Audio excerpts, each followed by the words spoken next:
Scripture would not be correct. What did he say? No, I said that when the world gets something right, they're often Taking it from Scripture. No, they're echoing Scripture without knowing it. But here's the other thing in the Christian viewpoint is that we also believe that the Word of God, the Bible, was settled in heaven forever. It wasn't transmitted to men yet to write down, but it was forever settled in heaven. And so the morality is inherent in God himself, and so it cannot predate man. And again, that's the Bible worldview. So if you deny the Bible, then you got your own wisdom that you think is better than the Bible. So we're basing it on the Bible. That's why it's called Ask a Christian here. So could it also be the other way around, that Scripture is echoing what human beings do, because it was written after what human beings do? Here's where I love what C.S. Lewis said about that. Can I jump in real quick? Then you can give us C.S. Lewis. So JCC, that's what I just said. That's the secular viewpoint, but the Bible viewpoint, we believe the Bible, and you might say it's circular, but the Bible viewpoint is that the words of God were settled in heaven long before God gave them to men to put down. So that's from our view, and it differs from the atheist view, of course, but we should understand our viewpoint on it. Go ahead, Steph, and then I wanted to get something in and then call on some of the other people who have just joined. Go ahead, Steph. C.S. Lewis said, you would think that if man were to invent a religion, he would have invented something that was a whole lot more flattering and simple than Christianity. Christianity is like the rawest, most intense look at the evilest parts of human nature, and it unflinchingly does so. So I love how he says we would have come up with something a lot easier than this. Like Islam. And I would just wanted to say that, like, I'm not disputing, I'm not coming at this from like I don't know, like a religion, trust me, believe my God is true. I mean, just for the sake of this, I'm talking about just competing claims, right? So you don't have to believe our religion, you totally should, but you don't have to for this discussion. I was only approaching it from, let's look at the words on the paper, and by the words on the paper. So that's where I was talking about. So there shouldn't be any like, well, you would say that as a Christian, or you would say that as an atheist. I'm like, look, we can all say the same things if we look at the same paper. Like, your religious bent doesn't matter to be like, yes, we can correctly look at the words on the paper, no matter what we think of the claim. The claim is, we appeal to a time before the world began.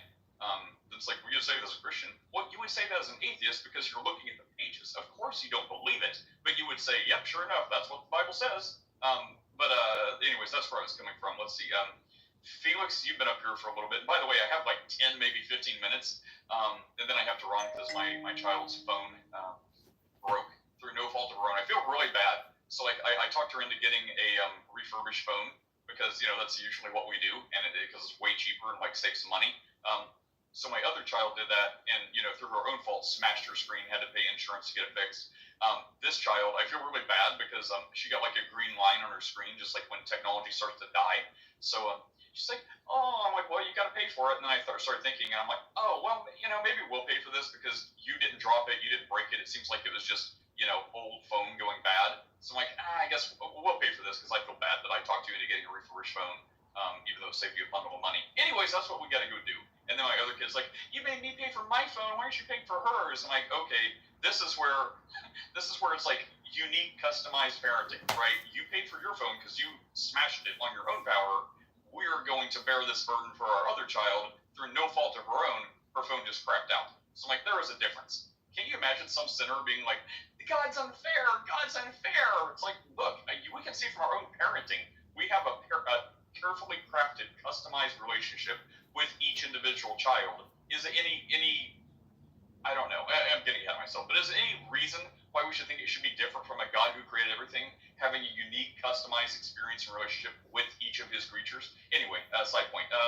Felix, what's up, Felix? If you're there. Yeah, I just basically came out when Steph was speaking about the word seared, and I sent her a message, Steph. I don't know if you saw the message in Discord. I did. I looked at the Spanish rendition of that, and then I looked for the definition of that word, which I had never bothered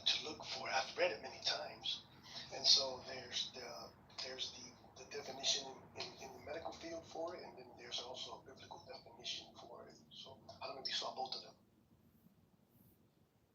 I did, yes. And so the word that it is rendered in the Spanish is cauterizing. The spirit is cauterized, which is exactly what I had pictured with animal branding. So thank you. I feel much more clear on that now. James, what's up, James? You're next in line, I see. Oh, I got nothing currently. However, you did bring up comparing God to human being parents, so that always raises the hair on the back of my head when people do that. So yeah, thanks for doing that, Nate. Hi. Happy to help.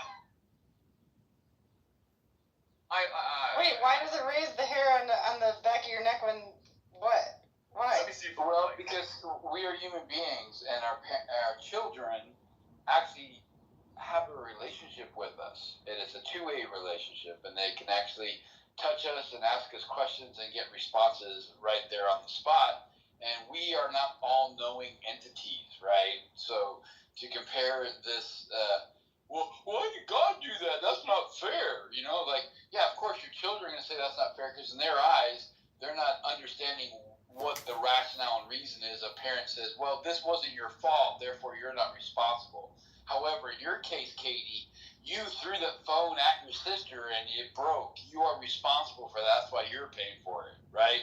So how can God do that with us, right? I don't think so. Do you have a child named Katie by any chance? That sounded really close to home. Like that, someone. My daughter has a friend named Katie, and Katie is one of those friends that, let's just say, you know, how do you lock yourself in a bathroom stall? She was screaming help because the door wouldn't open. Then her friend asked her, well, did you unlock it? Oh, thank you. Oh, that's funny. My mother, I found out a couple months ago, apparently did that at the mall. There was a mall restroom. So not one inside the store, but inside like the main off the food court area. And she said she walked in and like it seemed like kind of a sketchy lock, but she went ahead and, you know, she was trying to get out and she had to like beat on the door and like an attendant finally came and opened it. But to my mom's credit, she's like, oh yeah, that's been sticking. We've been meaning to get that changed. She's like, I was locked in here for like 5 minutes. And my other kid has some sort of like descended ancestral trauma because she is scared to death of going to the bathrooms if there's like the stall door that is like, you know, there's not room enough for her to crawl out from under it in case it gets locked. So that's my family tree. Comedian, what's up? Yeah, it's Memorial Day, so I'm just wondering, you know, in the Bible, I don't really recall Jesus as being like a political radical, more of like a spiritual enlightenment teacher.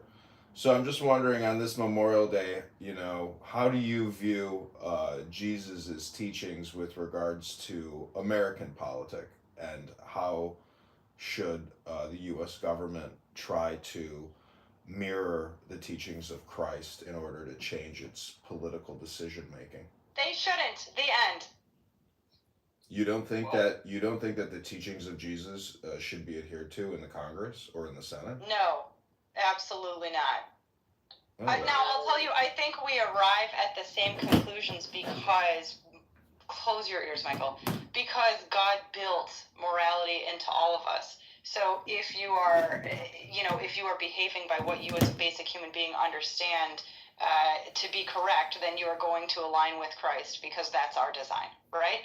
However, to see Christianity implemented in the United States government would be a horrible, horrific tragedy if we did that on a formal level, and we should not do that. I just said the I think teachings. Steph, you may have been, I mean, I get where you're going. I mean, many of us would make that same kind of argument, but I think it's kind of like, well, what we're just talking about, should they versus should we set up a theocracy? I don't know if that's necessarily where he was coming from, just to make that point real fast. But, you know, should Congress implement the teachings of Christ? Like themselves, right? Not like formal policy, but should they follow the things of Christ? It's like, well, yeah, sure. It's like when we were just talking, it's like, well, look, Michael and James, the random as atheists, you know, you don't have to follow our religion to understand what it says on paper. You should, but you don't have to. So it's like, well, should Congress? Well, they should, but that doesn't mean you have to codify it into law. Is that kind of what you're saying? Like just generally, comedian? Or Yeah, I'm not. That's why I brought up why Jesus wasn't super political. I mean, he said, "Give unto Caesar what is Caesar's." So I'm not calling for theocracy. I'm just calling for frugality is really what I'm calling for. I mean, creating $5 trillion more dollars in debt, having 105 trillion in unfunded liabilities. I mean, these are not, Jesus was probably very frugal. So I'm just saying that, there's a lot of things that Congress can do that has nothing to do with theocracy, but it deals more with common sense.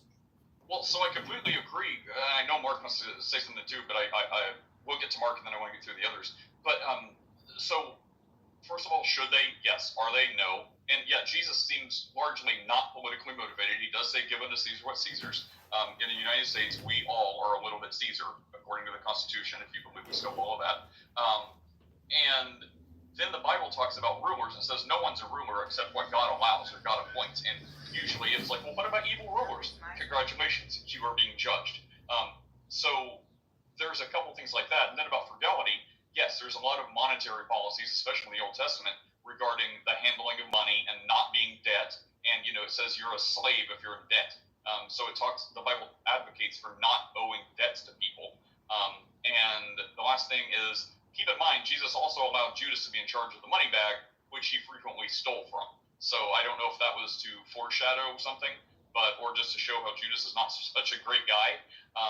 But there is that. And then also, should Congress? Sure. How many Congress people are actually trying to say they're Christians? And of them, how many are actually trying to be Christians? So I'd say, well, look, can you expect a pig not to wallow in mud? So if people aren't even claiming to be Christians or follow Jesus or claiming agnosticism or Muslims or, I don't know, some other religion, does it make sense why Congress isn't adhering to principles in the Bible? Because, 2/3 of Congress doesn't even espouse Christianity? So, it makes sense. They should.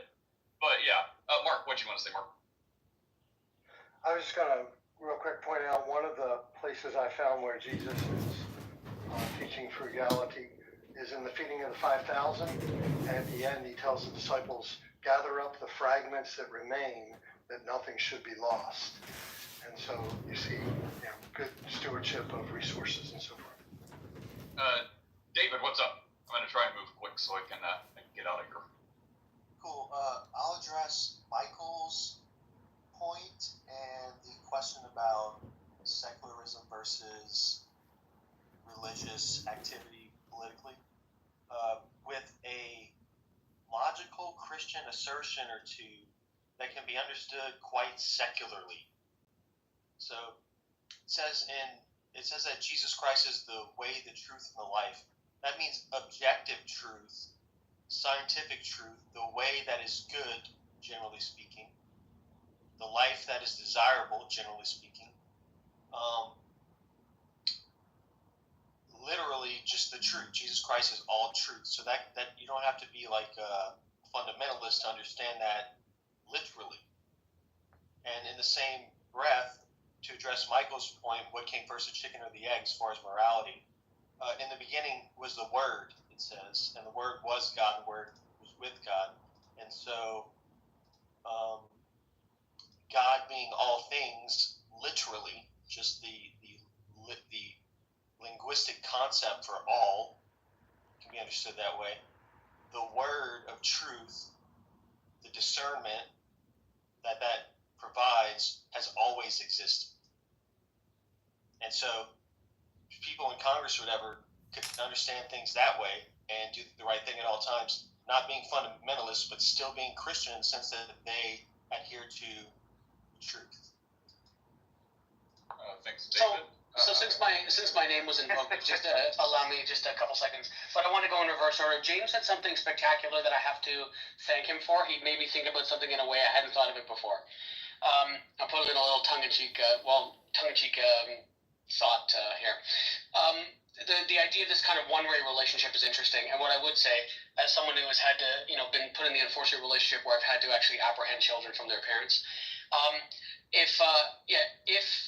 if it was the case that this God was real and he was having, this relationship with people, God would be the kind of parent that I would apprehend their children from. Now, to what David said, which was really kind of interesting. So all the things that he said are quoted in the Bible.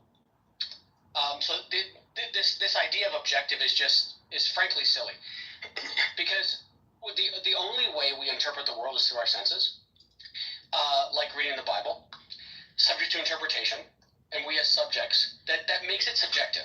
So that like, and I can't seem to get this point home enough, right? You don't have this objective thing you think you have, because you have to take it in through your senses. That means you interpret it through your senses as a subject. That makes it subjective by definition. And if you want to claim that somehow it's different because it's a God thing, that I'd like to introduce you to the fallacy of special pleading. That's all. Okay, well, I don't have time, and I actually don't want to have time for objective versus subjectivity. But I'll try to follow up with you on the very end if I can, James. I want to get these other guys in real fast. I don't think a special pleading is true, right? It's like the appeal to authority. Well, if you're appealing to authority that specifically has authority in the relevant area, it's not a fallacy of appealing to authority. You're properly appealing to authority. So it's like, well, it's not special pleading if you're special pleading to the singular God in all of existence. Anyways, Mr. Bridge, I got to hurry now. I'm running out of time. We'll try to get to you, James, if I have a second. Yeah, so just real quick, so I don't know who was speaking about it earlier, but just so many different conversations, but I kind of probably lost the weight of what was being said, but something towards the line of that, you don't need a God. Societies kind of create themselves. And I would submit that, for them to even create these organized social structure, there's a framework that they are following in order to make that exist in the first place that predates their own existence. So there you have it. Thanks, Mr. Bridge. Rev, what's up? If you're speaking, Rev. 3, 2, 1. CEO, we have time for you to say a first and final thought. What's going on, CEO? Oh, I wanted to ask James a question. Could I? Oh, yeah, and by the way, I don't know if you accepted my invite on LinkedIn or not. I don't really use LinkedIn, but I Oh, recently, okay. I'll accept it. I didn't see it. I'll accept it. Because I know you were following an account I had before, but I guess I posted too much of Jesus stuff, and they kept banning that account. And every time I would email them a fiery letter, and they're like, "Oh, we're sorry, it's accidental, my bad," and then unblock it. And finally, I just let it go. But I resurrected one of my old accounts. I'm like, "Oh, this is better anyway." So I saw you were following the other account that kept getting blocked. So I followed you this. It's like, look, guys, Jesus is the only way. I'm sorry if you want to block me for that, I guess. But anyway, so look for that. Yeah, go ahead and ask James, and we'll try to finish this up. So James, I would like not a technical answer, but just a super, super practical one. Why is appealing to authority considered a bad thing or a bad argument? It was Michael who said that. Yeah, Michael. Michael said that? Oh, I'm sorry. Yeah. Whoever said it. Well, James Either which way, I bet Michael would agree. Appealing to authority is not a bad thing, right? However, when I'll speak for myself, when I appeal to authority, it's on things that I respect their background in, right? So appealing to a scientist who has an extensive background in biological evolution, I'm going to appeal to their authority on that said topic, right? So there's nothing wrong with that. Yeah, and I would agree almost without caveat with what James said. So if I was to appeal to something Lawrence Krauss said on physics, that's not fallacious because he's an expert. If I was to appeal to Richard Dawkins on something he said on history, that would be fallacious because he's not an expert. And to the fact will, the or you.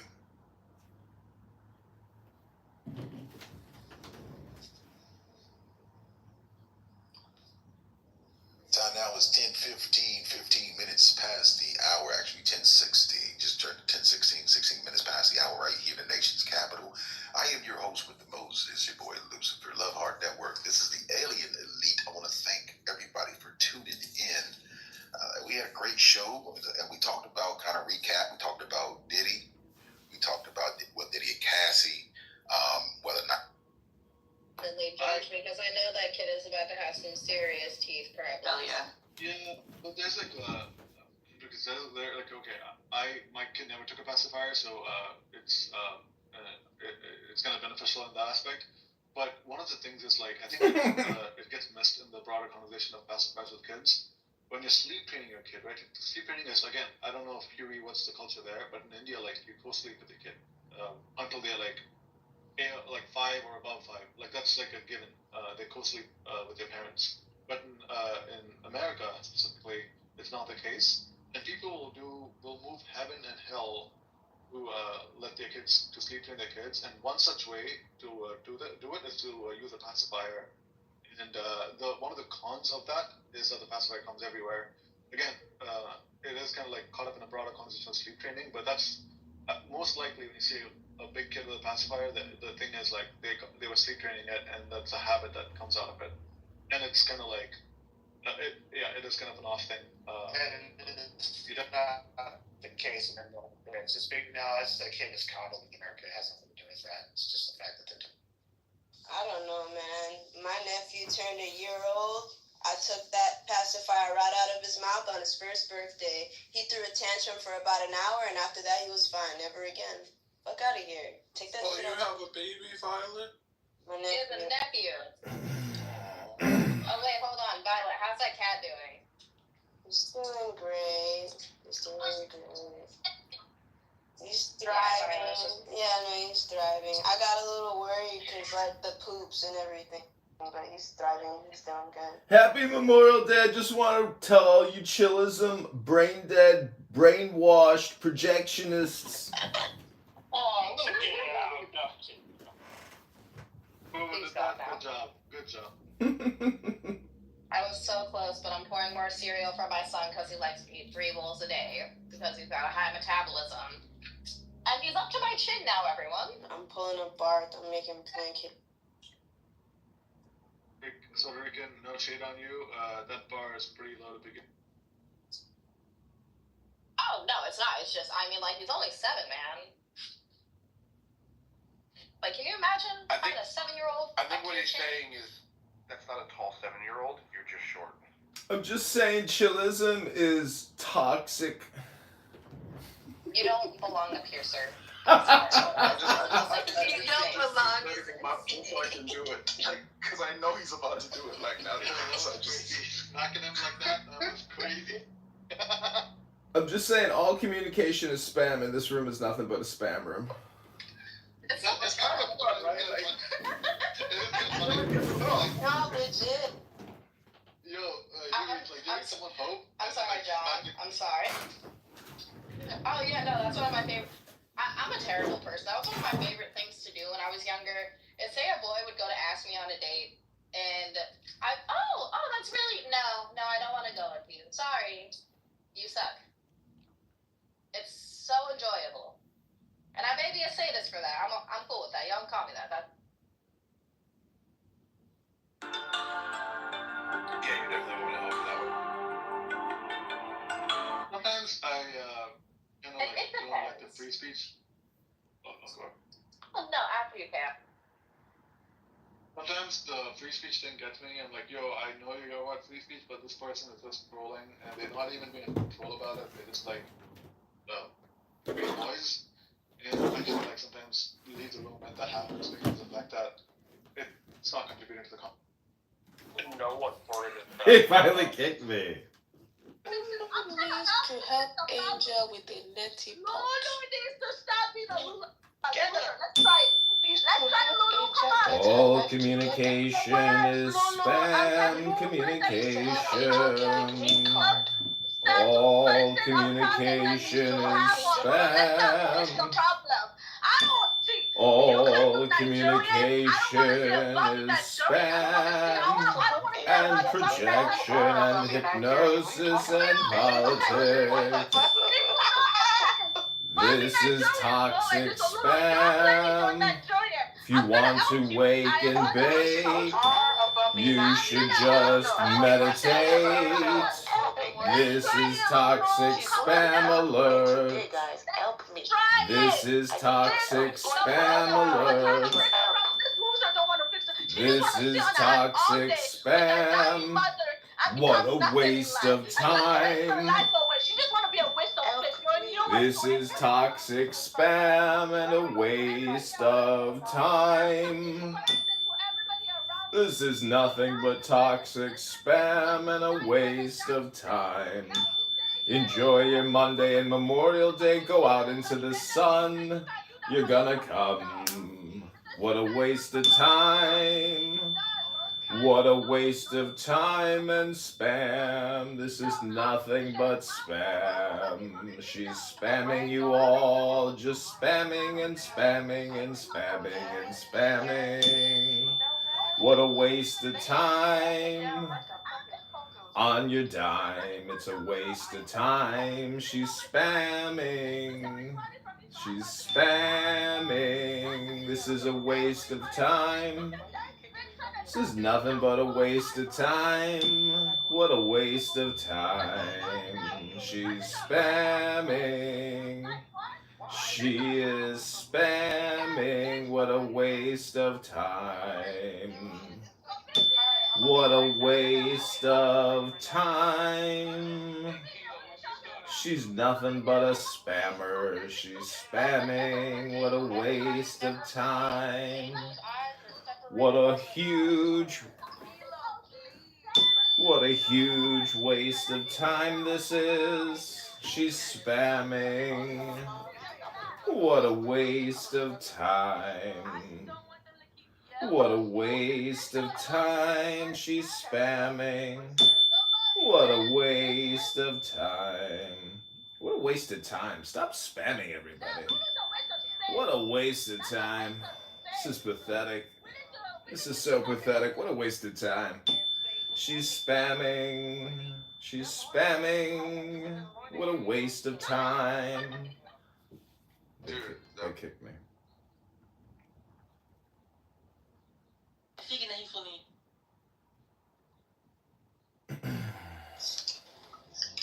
This doesn't exist. It's from within you. Prove it. Prove what? Exactly. I just did. Exactly. Oh, that's a gotcha. Ooh, Stu said something fucking intellectual. No, you didn't. So, how can the ego exist without the individual claiming to have ego or not to have ego? Prove that it doesn't exist without a person. It's Okay, the same argument. You can't prove it doesn't exist. I win. Argument from ignorance. What an idiot. You don't seem to know how to conversate with people, JCs. I can conversate quite well, Day-Day. Thank you very much. No, you can't. Came in the room. It's Stole the conversation. Actually, no. The only thing I said was... You can say communicate, you can say converse, you can say all kinds. So I still haven't heard an informative answer to what is it that you were interacting with, Stu? I thought he was an idiot. He is. So why do you want to have him tell you an answer? Yeah, see. Because it's entertaining.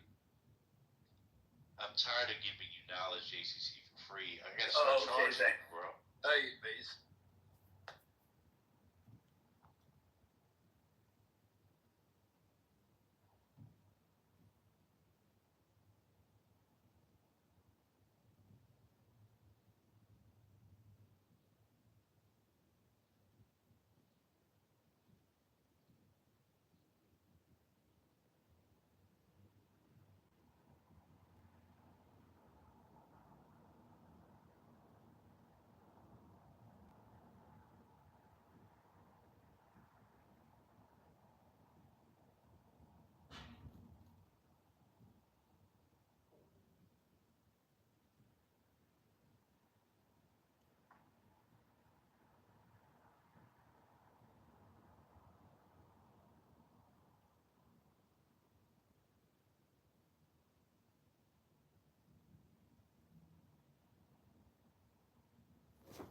Okay, I'm just gonna create my own room since there's no other options.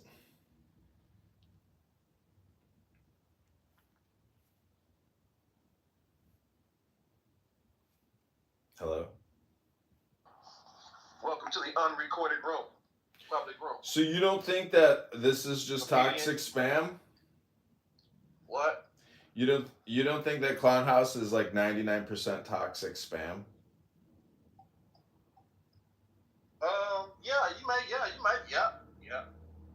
Yeah.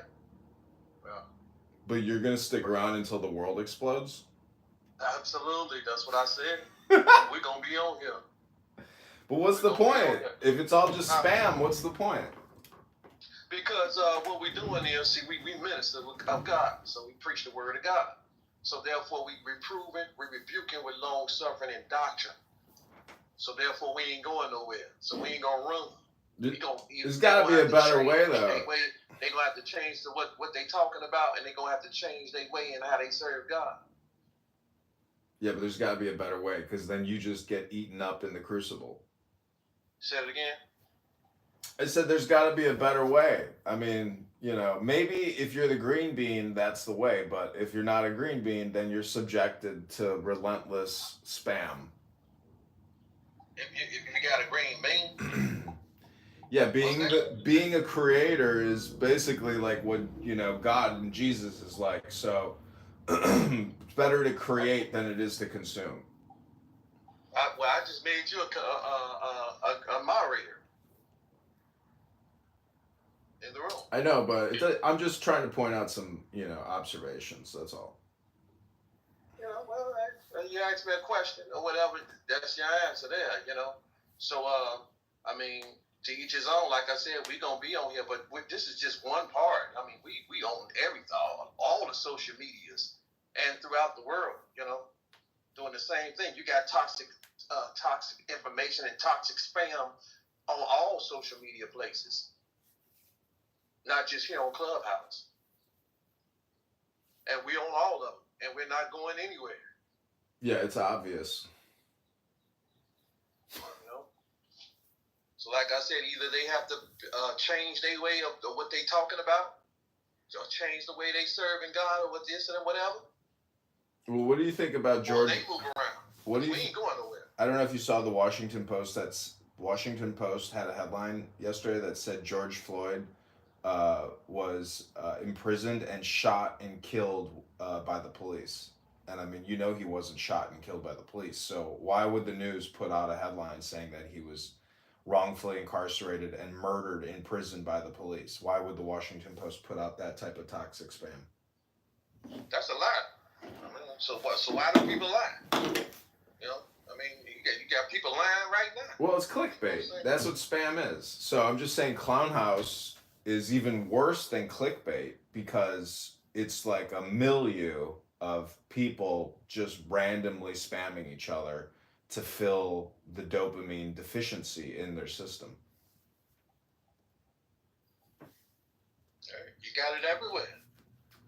This is the world on Clubhouse because people all over the world is on here. So it ain't no different from the news that you heard on, you know what I'm saying? The Washington Post. No difference. Exactly. It's your choice whether or not you want to, you know, observe or ingest spam. You know, but if you don't, you have to have alternative activities, you know, that doesn't include spam ingestion. All right, look, well, you know what I'm saying? We on here to let you know that Israelites are Israelites. You see, Vima, here we go. Here comes the toxic spam fire. They still exist. But what does the word Israel mean? What does the word Israel mean? Power with God and with man. I mean, if you look at the word Israel, it's almost like a question, you know, because Ra is what? The sun god. El denotes divinity. And is the sun god, you know, is that what the word means? Is the sun god? I just told you what it means. What does Jew mean? Bless you. Uh-huh. What does Jew mean? Jew asking me? What does Jew mean? What are you asking? What does Jew mean? Jew.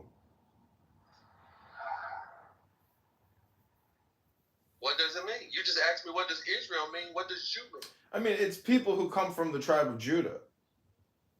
Okay. But what does it mean? I would say it's a little bit like the word bee. Like the word what? You know, like the insect bee.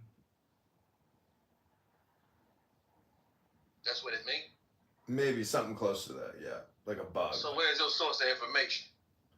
My brain. That's what that means. My brain. I don't Or know. that's just I'm making it up. Some toxic. Is that some toxic spam that you just came up with? I don't know if it's toxic, but it's spam. Oh, so that's some spam that you just came up with. See, that's why we on here to rebuke, be rebuked, but we ain't going nowhere. We gonna be on Clubhouse, rebuking toxic spam. See, either you got to change what you talking about, or change the way you serve God, or move around, cause we gonna be here. Oh yeah, we know. You ain't going nowhere. Absolutely is from the tribe of Judah. It's just short for Judah.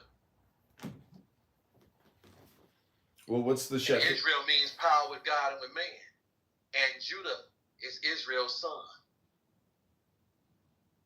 You sure it's not like a nephew though? Say it again. So I mean, with Jews, I mean, what is this? What did you say? What did you say? I said, how do you know that it's not a nephew and not a son?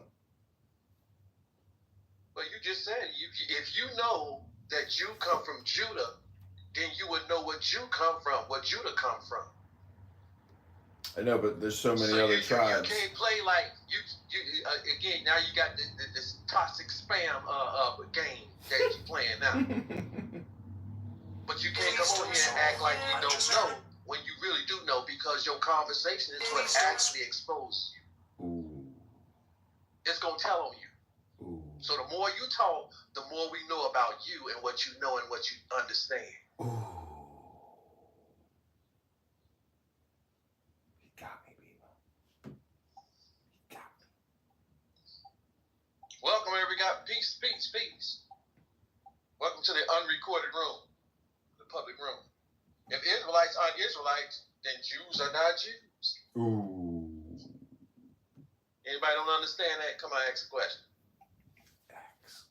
We'll break it down to you. So what is the Shabbos or the Shabbat? What is the what?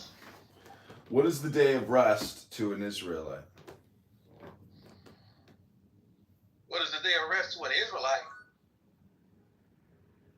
I don't know what a day of rest to an Israelite, you know what I'm saying? But I do know the day of rest to the Lord is the seventh day of the week. The God of Israel. Holy to the Lord. 6 days he created heavens and the earth, and on the seventh day he rested. And he blessed it. And he sanctified it. And he hallowed it. That's to the Lord. Then he said, you keep the Sabbath day, it is a sign between him and his people.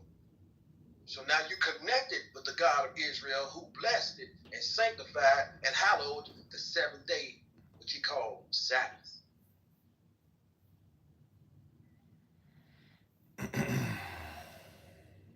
See how we don't let no toxic spam get by? We crush it all. Why? Because we the priest of God. Ooh. It's our job to do it. We ain't got no choice but to do it.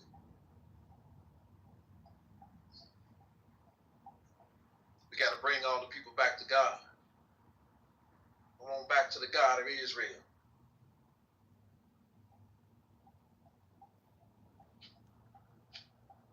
Why do you call yourself comedian comedy? You tell jokes? Yeah. Tell us something that's funny. What do you call someone who has been talking for 5 years on a social audio chat app? Someone that's been talking on the social media chat. No, it's a spammer. It's a spammer. Anybody find that funny? Try again, because I ain't laughing. It just didn't humor me. It wasn't funny. Okay, what do you call somebody who thinks they know everything and loves to hear themselves talk, pontificates and has an opinion on everything, but their takes are always bad and it's always spam? Well, I think that's just an opinion. No, it's a clown house user. Is a Clubhouse user? Yep, clown That could house. be you.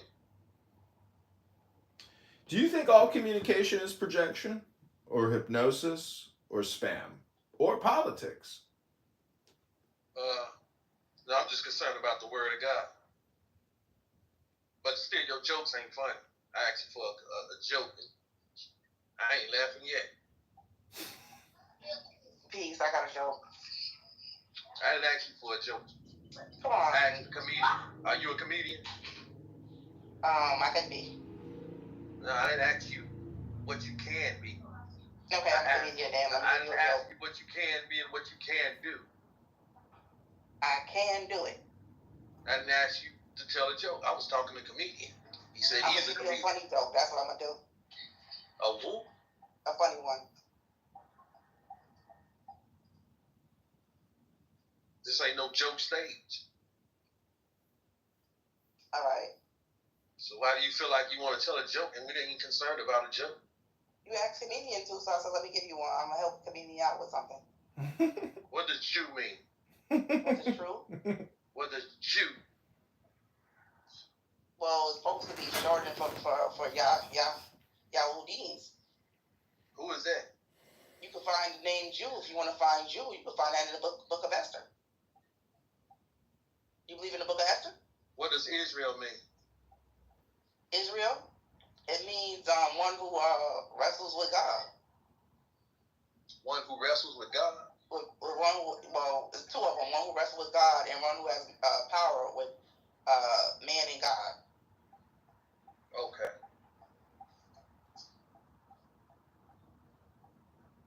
I accept that. Yes. That's the beat. That's scripture. That's written. Yes, it is. That's why I'm accepting it, because comedians said that Clubhouse is 99% of spam and just I forget what's the term you use? It's 99% communication spam. Communication spam. I told him we on here to cut it down. Okay, I got a question. What type of exercise does Jesus do? Say it again. What type of exercise does Jesus do? What type of exercise did Jesus do? Yes. You mean like physical exercise? Yeah, you want jokes, right? No, we ain't telling jokes. We ain't concerned about no jokes.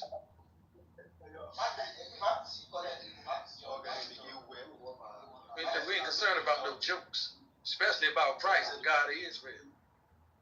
He ain't no joke. He will kill you. They trying to make him soft.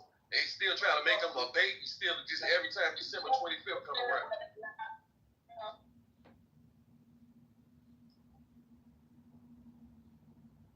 So we ain't concerned about no jokes. Again. What's up, Ezra? Shalom, shalom. How you doing, everybody? Peace and blessings to the room. What you need?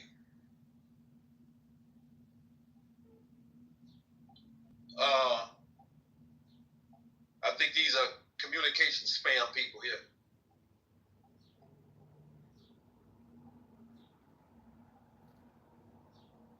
Communication spam people.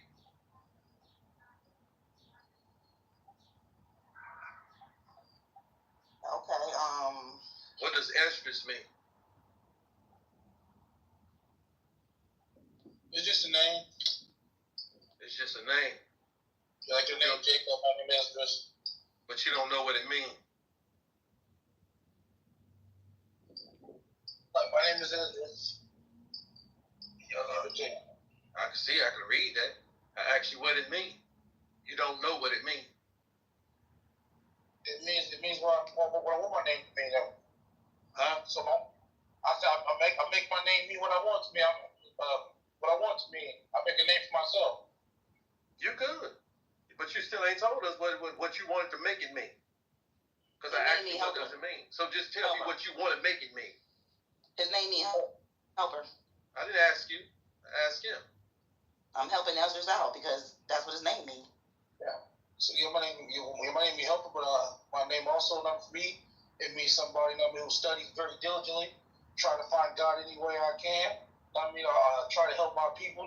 Sit there and try to look out for my family, try to be a good husband. It's like that, whatever.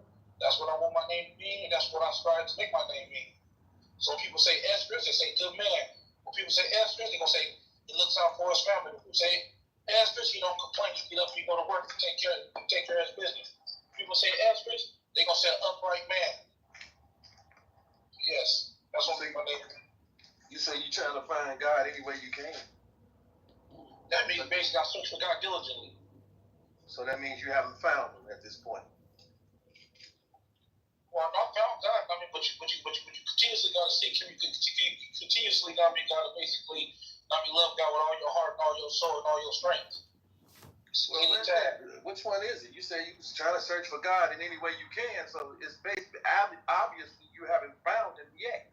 You're still seeking and you're still searching. So you can't tell nothing about him until you have found him. Because the only way, once you find him, then he's going to tell you about him, and then you'll know all about him, and then you can tell about him. But you say you were seeking to find God by any means necessary. So, but you're not going to find him without no faith. So, because Hebrews 11 chapter say, verse 6, but without faith it's impossible to please him. For he that cometh to God must believe that he is, and that he is a rewarder of them that diligently seek him. So you just said he's diligently seeking him. So the order of something about diligently seeking him. Yeah. I'm diligently seeking him every day. So do you have faith though? Yes, if I'm looking for him daily, it's like I'm looking to sit there, be in his good graces. Don't you think that I have faith? Faith is the substance of things hoped for, the evidence of things not seen. Yeah, but also too, if you sit there, faith without works is dead. But if you look at my works, you'll see my faith. So if every day I get up to search for him, and after a while, my faith is in him because obviously I work for him daily. I don't see your works, so I don't know what your works are. So the best thing I can do is ask you about your works, and then I can make a determination on it, because I don't be around you. So my question to you is, do you keep the Lord's holy Sabbath day, seventh day of the week? Yes, I do. And how do you go about keeping it? Very simple. I do what the book tells me. Okay, what does the book tell you to do in regards to keeping the Lord's holy seventh day Sabbath day? I don't work, I don't cook, it's like that, whatever. I prepare my food, like just the same way they did in the wilderness, it's like I prepare beforehand. It's like that, whatever. I read my Bible with my wife, it's like that, so we go through, it's like that, lessons, it's like that, whatever. We try to learn more and more Torah. We try to be holy. We try to be more holy as we can. It's like that by learning more things about God. That's researching them diligently every single day. We try to learn more and more about how to keep his feast days and fast days and all kind of stuff and things like that, whatever. We seek wise counsel, it's like that, on how we supposed to be doing things and stuff like that, whatever. I know a lot of people may not believe this, but however I do believe, Orthodox Judaism, so I do believe, that they have the truth to read. It's like that, y'all can argue, y'all can debate it amongst yourselves, but I find my form of truth, it's like that, whatever. Teach his own, but at the end of the day, it's like that, I believe I'm with some roots that at least date back somewhere. So basically, I find, that I do my best, to do things that God tells me to do, so. Okay, so what does the Sabbath represent, and what does it point towards? The Sabbath is a holy day that God sanctified, it's like that, whatever, and basically, No, you're not answering according to the tenor of the question. I didn't ask you what does the Sabbath, you know what I'm saying? I asked you, what does it point towards? What does it represent? It points to when God stopped, creating, it's like that, whatever. If God kept creating, you wouldn't be able to find God in creation. So God stopped to let you know, hey, can you find me? Can you see me? So when I stopped, on the Sabbath day, I'm finding God because God stopped on the Sabbath day. So I'm sitting there I'm acknowledging that God is the creator of the whole universe. And basically, he worked 6 days, the rest on the seventh. So it points towards my one true God of Abraham, Isaac, and Jacob. Now, it means you say it points to the one guy. Okay, and you said earlier that when I asked you first about the Sabbath day, you said I do what the Bible tells me. Can you read to me the things that you just said in regards to what Sabbath day points towards? Book, chapter, and verse, please. Hold on a second. I'm going to the car wash. Give me 1 second. Washed up, huh?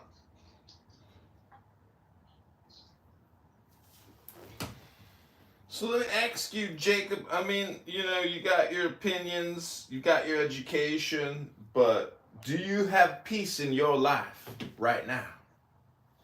I have no opinion. I am being educated in the Word of God and being an educator, and I do have peace.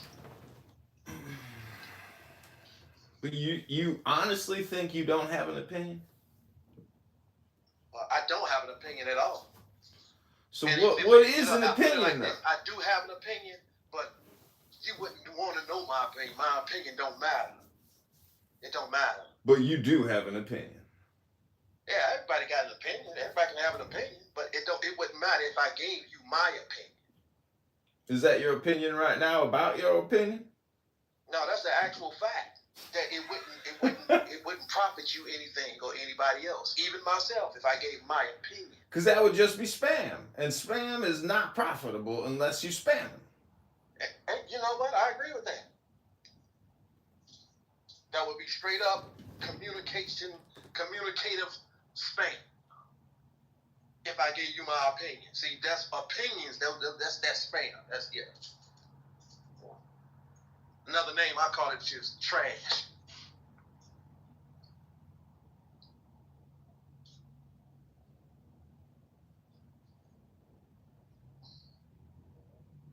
So, Esdras, after you get squeaky clean, I need you to give me them book, chapter, and verse.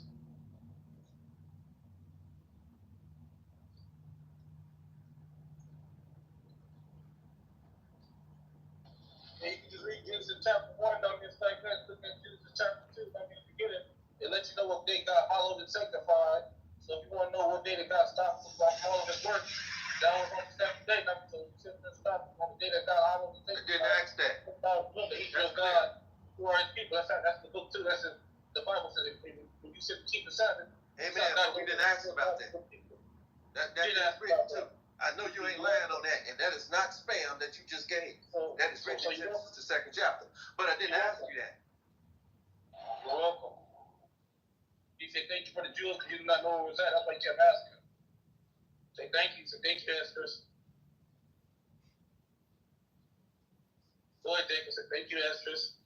Thank you for what? Because I told you something you did not know because you asked me for something that everybody should know just for their basic studies. That means you didn't read the beginning of the Bible. You must have just jumped right to Matthew and then read Genesis. No, I asked you. What is the Sabbath day point? What day did God stop on? Dr. Australia. Oh, Dr. Australia. I was telling Nora Bandura about your PTR yesterday.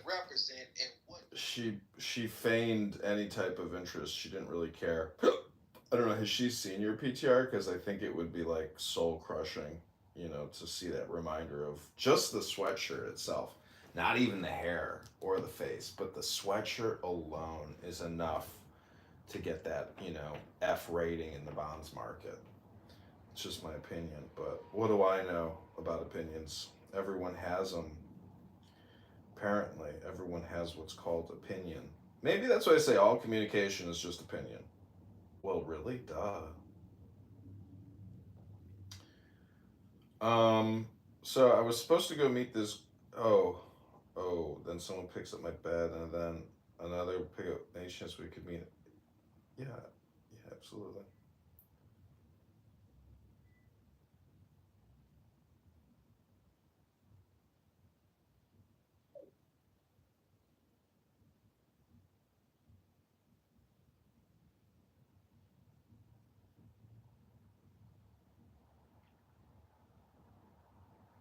So I'm meeting her in the evening as opposed to the afternoon, which is fine. Her wearing strapping sandals when it's snowing. The pink sweatshirt goes down in history, doesn't it? She's a fucking idiot, isn't she? So stupid. She's like the IQ of a gnat fly. Which is okay because there's a lot of gnat flies in the world, and gnat flies are still emanations of the divine. But, just because you're an emanation of the divine doesn't mean that you're not worthy of being roasted. God loves the barbecue. God loves a good barbecue. You know why? Because, barbecues are fun. Everybody likes a good barbecue, especially barbecue chicken. So,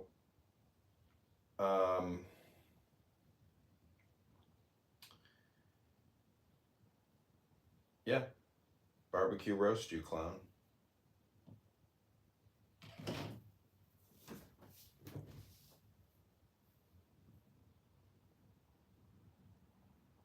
Gonna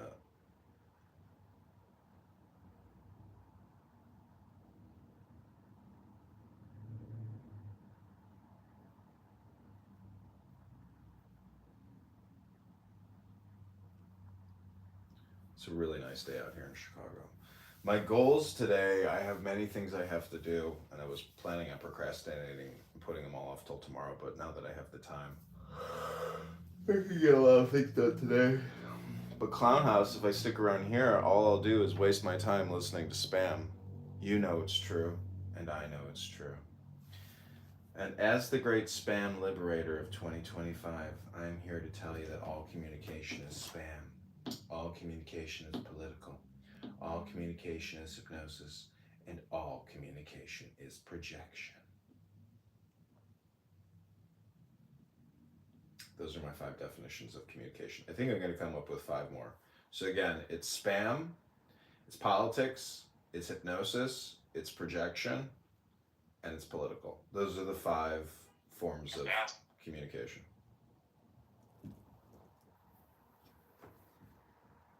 You like my definition, Bima? I do. So once you know that you yourself are an originator of spam, of hypnosis, of projection, of politics, what are you going to do about it? Are you going to choose wisely? I think that's the next best choice, right? How do we know our decisions aren't like pre-programmed, opinionated spam? Everyone goes through condition cycling.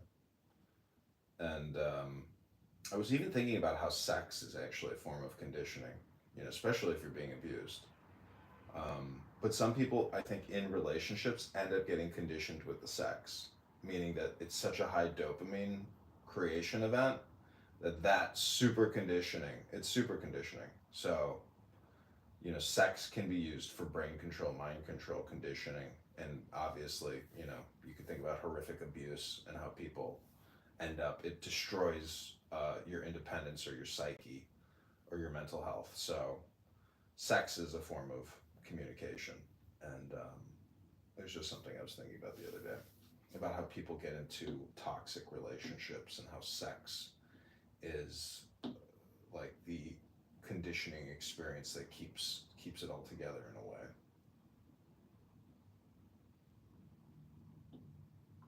Yeah, definitely see that perspective. Also see the opposite. Exactly, yeah. Yeah. It's like the most connected thing that you could possibly do to get as closest to somebody that you love, to share that intimate moment. So, but I see what you're saying. And it could be really healthy if it's used in the right way, and I guess it could be really unhealthy, just like anything, right? Yeah, so exactly. I mean, it is what you said it is. I mean, but I was just thinking about how people can use it negatively, but you could also look at porn as being like absolute spam, because that's what people are looking at on the internet. A very large percentage of people. I mean, they're masturbating to it. They're looking at it. They're creating it. They're distributing it. So porn is like a form of, it is communication spam. It's like the most, one of the most powerful forms of spam. Anyways, happy Memorial Day. I'm not sure that that's supposed to be happening. Why, Memorial Day can't be happy? Don't you know the verse from the book of Luke? I read it this morning. No, yeah, no greater love can you show your friends than laying down your life for them. Oh, your life for them, yeah. So, I don't think that that's what makes me unhappy about Memorial Day. The way that you view communication, I'm surprised. Well, I don't want to make assumptions, but to understand that communication can happen this much between just people, right? Why would it not happen with power structures? Why wouldn't it happen power structures whose intent and goal is to control? I feel that a lot of the soldiers that did what they did, I mean, you know what? I'll ask you, do you want to hear my opinion on this, or no, not really? I don't know, is it the 1% spam? I don't know. I mean, it's not a popular opinion, if that's what you want. Dear. Well, go ahead, spit it out. Well, I just think that a lot of it was pre-programmed or programmed, like taught, trained, indoctrinated. Have you ever read John Taylor Gatto's Weapons of Mass Instruction? No. He's like this New York teacher, and he won like all these Teacher of the Award years, Teacher of the Year awards. Whew. So if anyone had any issue with why I babble or comprehension, clearly I could barely read or talk. But so anyway, he's this teacher. He's phenomenal. He's doing all this great stuff, and then he realized, like philosophy of education, it's really difficult to want to advocate for this very standard, very basic, boxed education system that eliminates just by default of what it has to or how it's structured, all the other ways that humans can learn and how they can reach their like peak intellect and creativity and et cetera, et cetera. And so he wrote this book, and he basically went to the roots of the United States public education system, and he talks about that, how it came, where it came from, the Prussian model that came here for a very deliberate reason. It's very interesting. Excuse me. And so once you hear all this, I feel like a lot of us are pawns. I got into war stuff when I was younger, very big. I was in an area where there's cadets, a lot of military around me, so I was very passionate. And then I worked for the National Purple Heart Museum for a while. Not worked under them. I did like some, what is it called when you're in college and you do a project under them? An internship. Thank you. Did an internship for them, and I connected really deeply to just a bunch of people that I've never talked to before, and I feel bad. Like, I feel horrible. I would go to, every year I'd go to the Memorial Day and I'd go to Veterans Day programs at the National Heart Museum, National Purple Heart Museum, and there wouldn't be many people there except other veterans, and not even their families. And so Arlington Nissan has something for you. We have selection. Arlington Nissan has something for you because we never have. And then so the old men, and then we'd start talking, and some of them opened up to me, and I was really honored to be able to talk to them about situations, and it's horrific, it's lifelong, it's traumatizing, you'll never lose it, it's, for what, you know what I mean? For what specifically? these wars, who's really fighting them, what was it for, was it real, death, you know, like, were we really defending the nation? Were these political, do you see what I'm saying? You know, the United States, I feel, they talk about colonization and conquest and all this other stuff. You want to be able to say, yeah, I love the United States for what it is and what it's been able to provide, but would you still be able to be that happy and content if you knew that it was built upon lies that, you know, basically conned people into believing that they were fighting for freedom, and the ones that survived came home to have their entire lives destroyed for the rest of their lives, either living with survivor's guilt or whatever else. And that became too much for me, and I got frustrated. And I think that's actually where I stopped being a statist. I think that was my first connection was with my deep connection with soldiers, and that's when I started questioning the state, because I was mad. I was really mad. Yeah, I mean your opinions and your thoughts. I mean, a lot of people, you know, have that same sentiment. But then there's the flip side of it, where you may be totally unaware of, you know, this conspiracy or this propaganda and lies that creates this. But I mean, that's what it is. Like, war is like a full communication cycle. I mean, there are lies, half-truths, propaganda, misinformation, disinformation. Like, this is the art of war.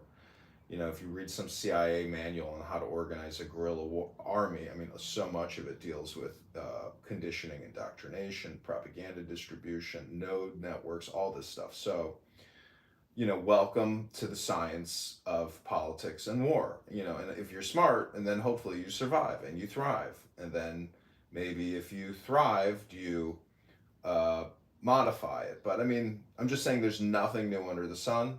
So to get upset about what has been happening throughout human history for thousands of years, I mean, grow up, kid. You know, welcome to the real world.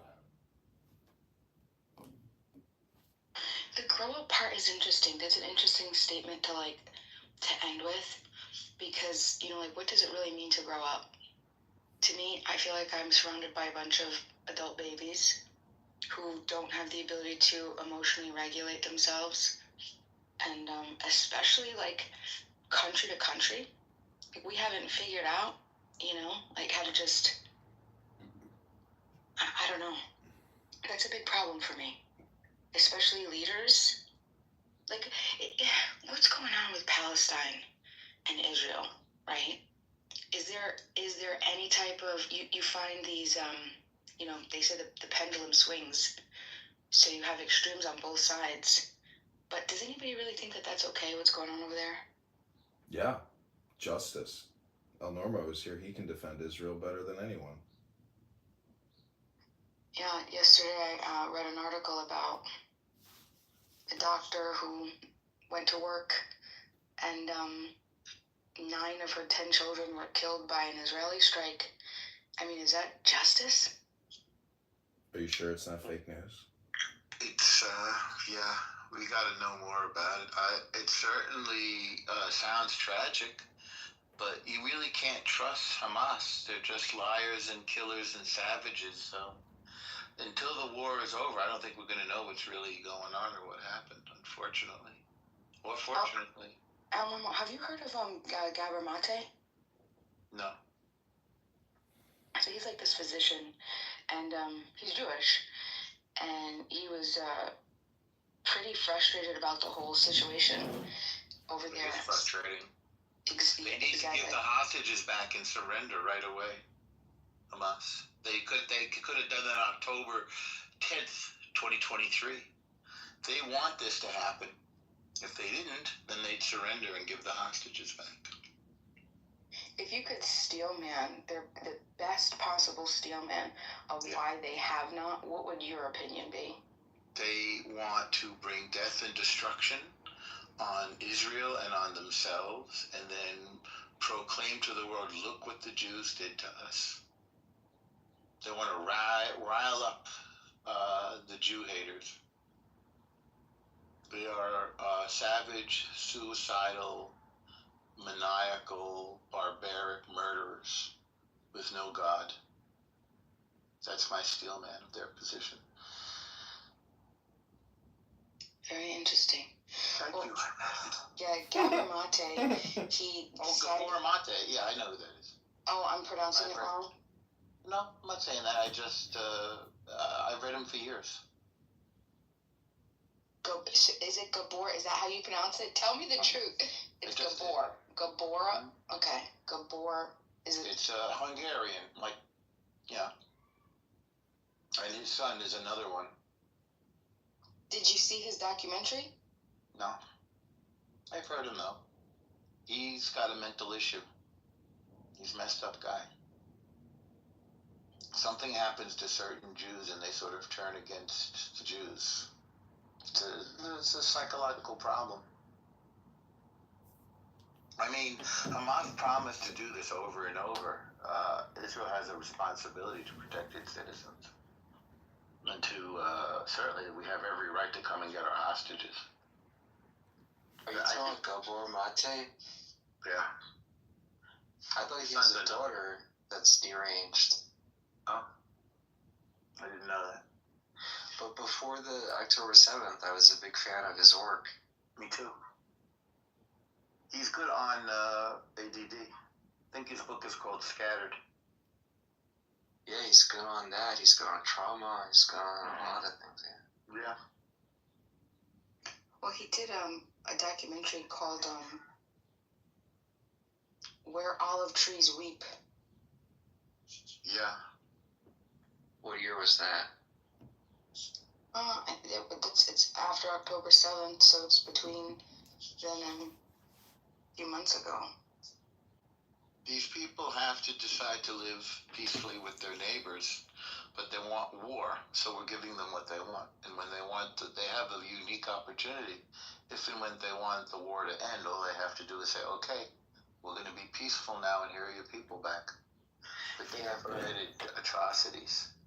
That's true, Norm, but we have a very right-wing government, so I don't know that it's as simple as them saying, all right, here's the hostages, now give us a state.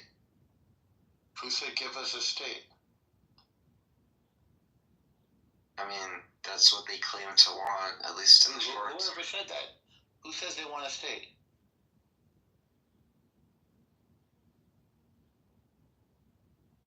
I mean, what they want is to destroy Israel, but... Correct. What? They've been offered a state numerous times and rejected it, which is baffling.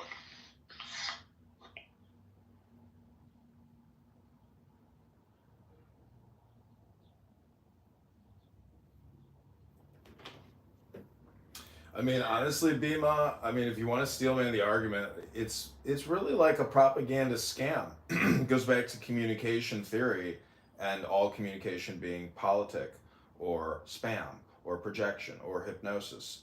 So, I mean, October 7th was the needle in the haystack or the tipping point in this conflict where, I mean, have you ever been to a concert, Bima, and been taken hostage or killed? You know, no, you haven't. You're here right now talking to us. But if, you know, your sister was taken hostage and is sitting in somebody's, tunnel right now in Gaza, you would have a different opinion.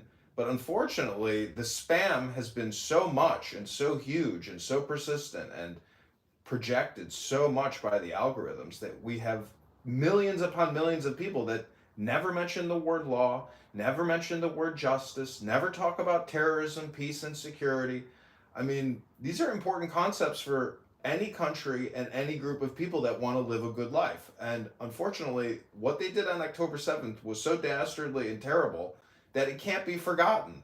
And justice has to be pursued by the citizens of Israel to make sure that that doesn't happen to their brothers and sisters and cousins anymore. I mean, enough is enough. I mean, every Friday, Saturday night, you got rockets being shot, from Gaza. I mean, let it go.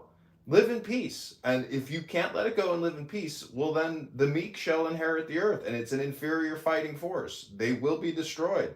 and the hostages will be liberated. It's only a matter of time and a question of what is the best way to go about solving this equation. I mean, isn't that the argument though? That it's they can't live in peace because of what's being done to like this small 20-mile. Are you saying that they can't live in peace because of the oppressive nature of Israel onto Palestine? That, in other words, the Palestinians would love to live in peace if only Israel would stop poking them? Is that what you're saying? No, I'm not saying that. I'm not even about to jump on you or jump down your throat. I'm just trying to clarify and understand what you're saying. Oh, okay, no problem. Yeah, don't threaten me with a good time. But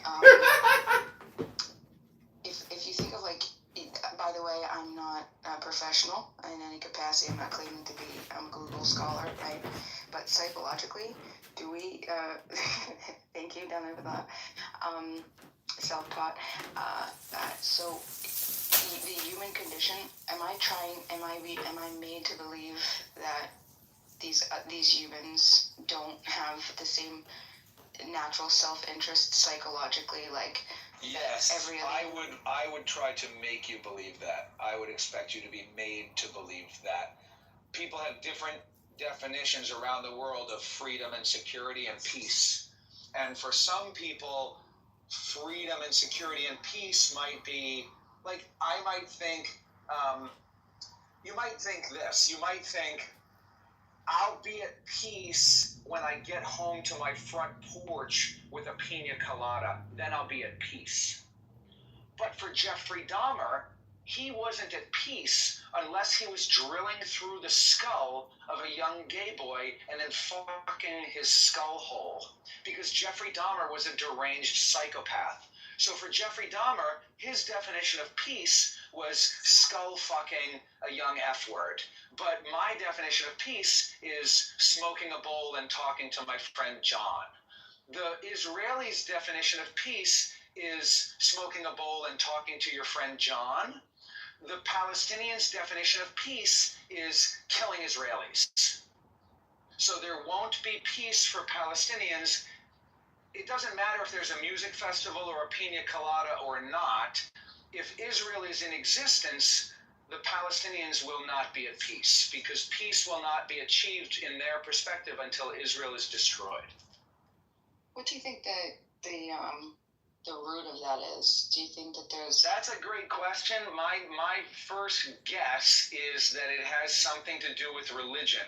What is the root of the religion? I don't know. But have you ever heard this quote? It's not a quote from the Quran. It's from the Hadiths. Do you know what the Hadiths are? Hadith?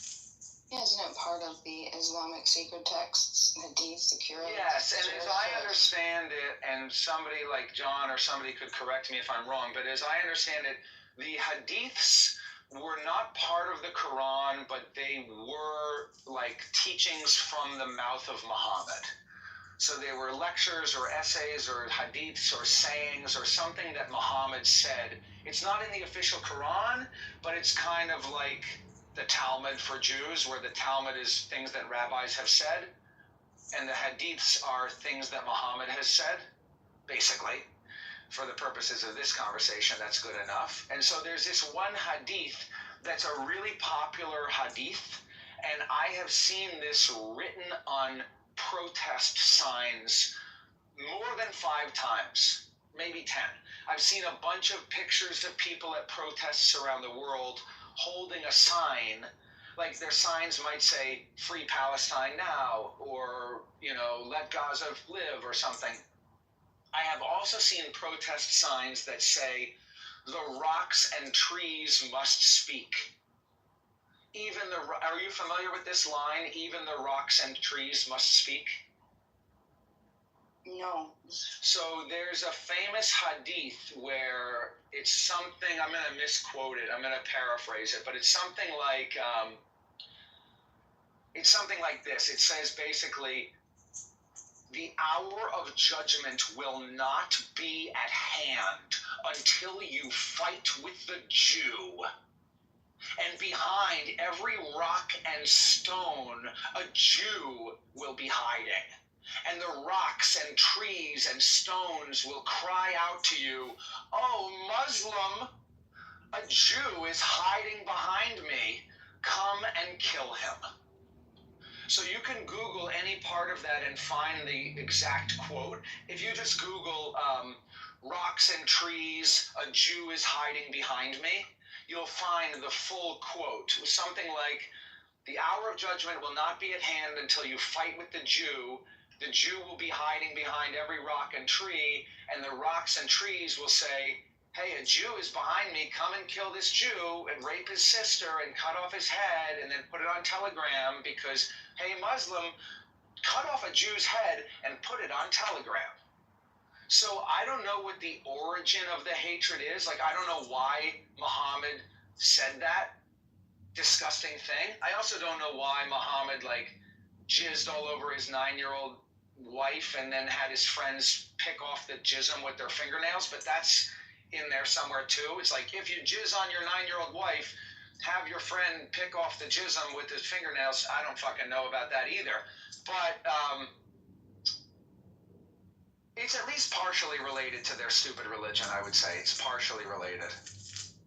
Now, what do you think happened? Like, so during the Ottoman Empire, weren't they like just kind of just doing their own thing for like some 400 something years? Who do you mean by they? I'd say what would be understood as Palestine, or at least that area. I would say largely I agree with you. I would say under the Ottoman Empire, they, meaning the Palestinians, were kind of doing their own thing. Now, you need to understand some intricacies with this idea. First of all, what do you mean by they, the Palestinians? Under the Ottoman Empire, Jews, Christians, and Muslims were all Palestinians. Under the Ottoman Empire, Jews, Christians, and Muslims all lived together in the land known as Palestine. And under the Ottoman Empire, because the Ottomans were in control, the Jews, Christians, and Muslims who lived in the land were kind of doing their own thing. And even in the late 1800s and early 1900s, when the first Jewish Zionists started purchasing more and more land from Arab landowners under the Ottoman Empire, nobody really had a problem with it. It wasn't, I mean, there's always been, when the Muslims are in charge, the Jews are second-class citizens. The Jews have to pay a tax, which is called the jizya. Jews could be subject to random violence or expropriation of their funds or possessions or some sort of other oppressive bullshit when the Muslims are in charge. But when the Ottomans were in charge, the Muslims and the Jews and the Christians, as you said, they were kind of all doing their own thing.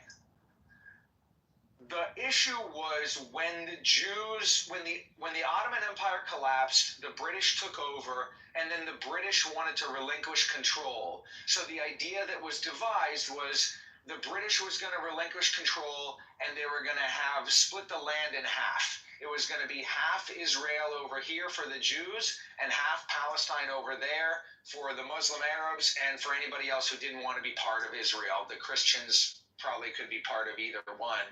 If they didn't mind living in a Jewish nation, they could be part of Israel. If they didn't want to be part of a Jewish nation, they could be part of Palestine.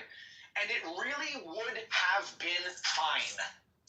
Except the problem is the Muslims didn't want to accept the existence of a Jewish state. They said, we're fine being neighbors with the Jews if we can control them.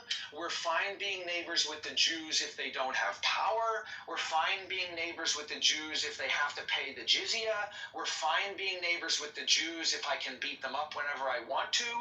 But do I want to live next door to a Jewish nation? No. I'm fundamentally opposed to the existence of a Jewish nation, and I'm going to stop at nothing to block or destroy the Jewish nation. That, I think, is when they went from doing their own thing to fighting. Was when the Jews wanted to make a Jewish nation, the Muslim Arabs said, no, we don't want you to do that, and I'll kill you if you try to do that. I'll kill you. That's what I think.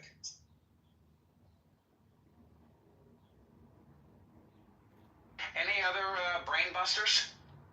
Do you are you a free will or determinist type fella? I think I'm both. I think it's both. I think it's not. Compatibilist? I had never heard that word before, but sure. You know, my friend John Kitover loves to say this beautiful thing, which is that there's not a speck of dust out of place in the whole universe. And maybe that could mean that everything is predetermined. But I think that we still have choices to make. And so I think I believe in free will, for sure. But I also...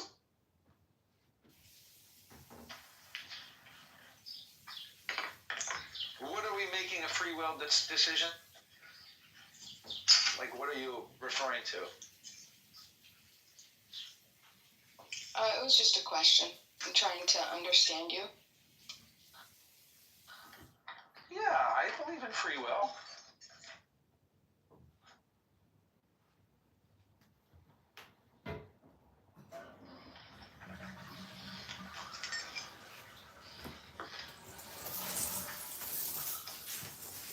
You know, what's the most fucked up thing about war is, and even death, is that, you know, Bima, you're concerned about some innocent child in the Gaza Strip. I mean, but can you even tell me the names of 10 people that died on 9/11, died in Iraq, died in Afghanistan? No, you can't. Nobody knows the names of any of these people when they're dead. When you're dead, you're dead. You disappear. You know? It's fucked up, but there's no memorial service on Memorial Day that specifically cites anybody, what they did, you know, whether how they died in battle or how a terrorist filleted them, you know, at some barbecue. I mean, it's fucked up. So life is, you know, in many ways it is like a simulation or like some type of a game. And the smarter you are, hopefully, you know, you don't have any bad luck. I mean, people take a lot of risks in their lives. I mean, the people on October 7th that went into, you know, the what was the name of the festival? See, that's the thing. Nobody even knows the name of the festival. What was it called? Anyhow, the point is they made a miscalculation on that day.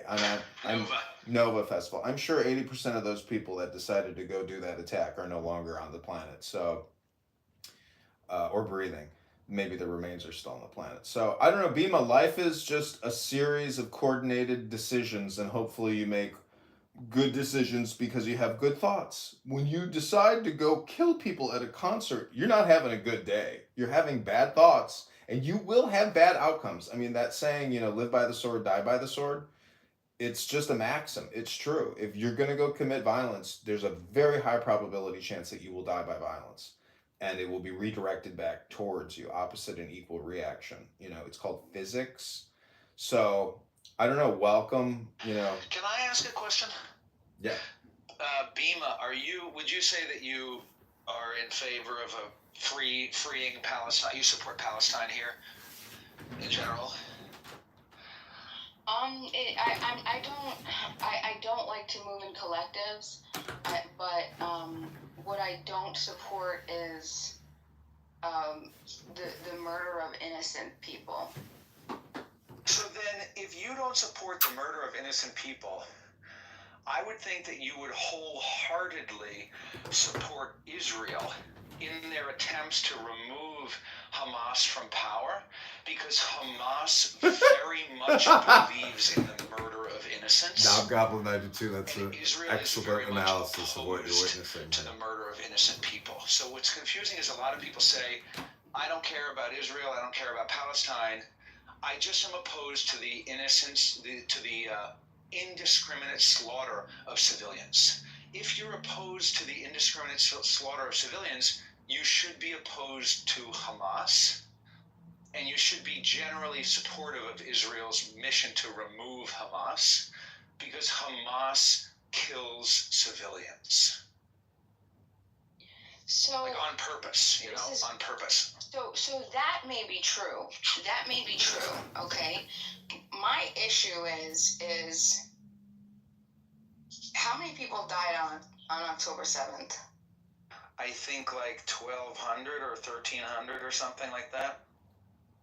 And how many people have died in Palestine since October 7th? Well, yeah, but I mean, do you think that Israel is wrong simply because they've killed more people? Yeah, I do. Wait, do I think they're wrong because they've killed more people? Not just killed more people. It's a more innocent people. Let me ask you this. Yeah. I was trying to think of like an analogy, and I just got one. Okay, so you're a woman, I'm a man. We're not going to get in a fist fight. This example involves us being in a fist fight. I'm not trying to be in a fist fight with you under any circumstance. I don't even fucking know you. But I respect you, and I don't want to be in a fist fight with you. But let's say you and I are in a fist fight, okay?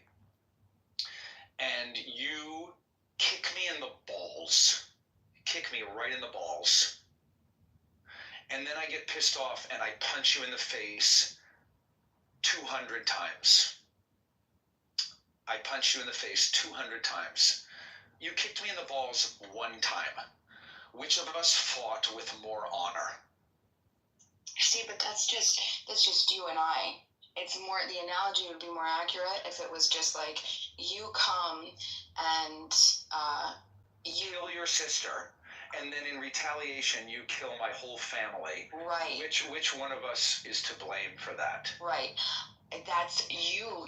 This is where the collective. I think that the collective idea is that it's a disease, and it's used specifically to hijack morality, to sort of allow people to feel the escapism of being able to not want to take the accountability of killing an innocent person. If you've killed an innocent person, I don't care who or what has happened around you. You have killed innocent people. That is, you need to be held accountable for that. That is you.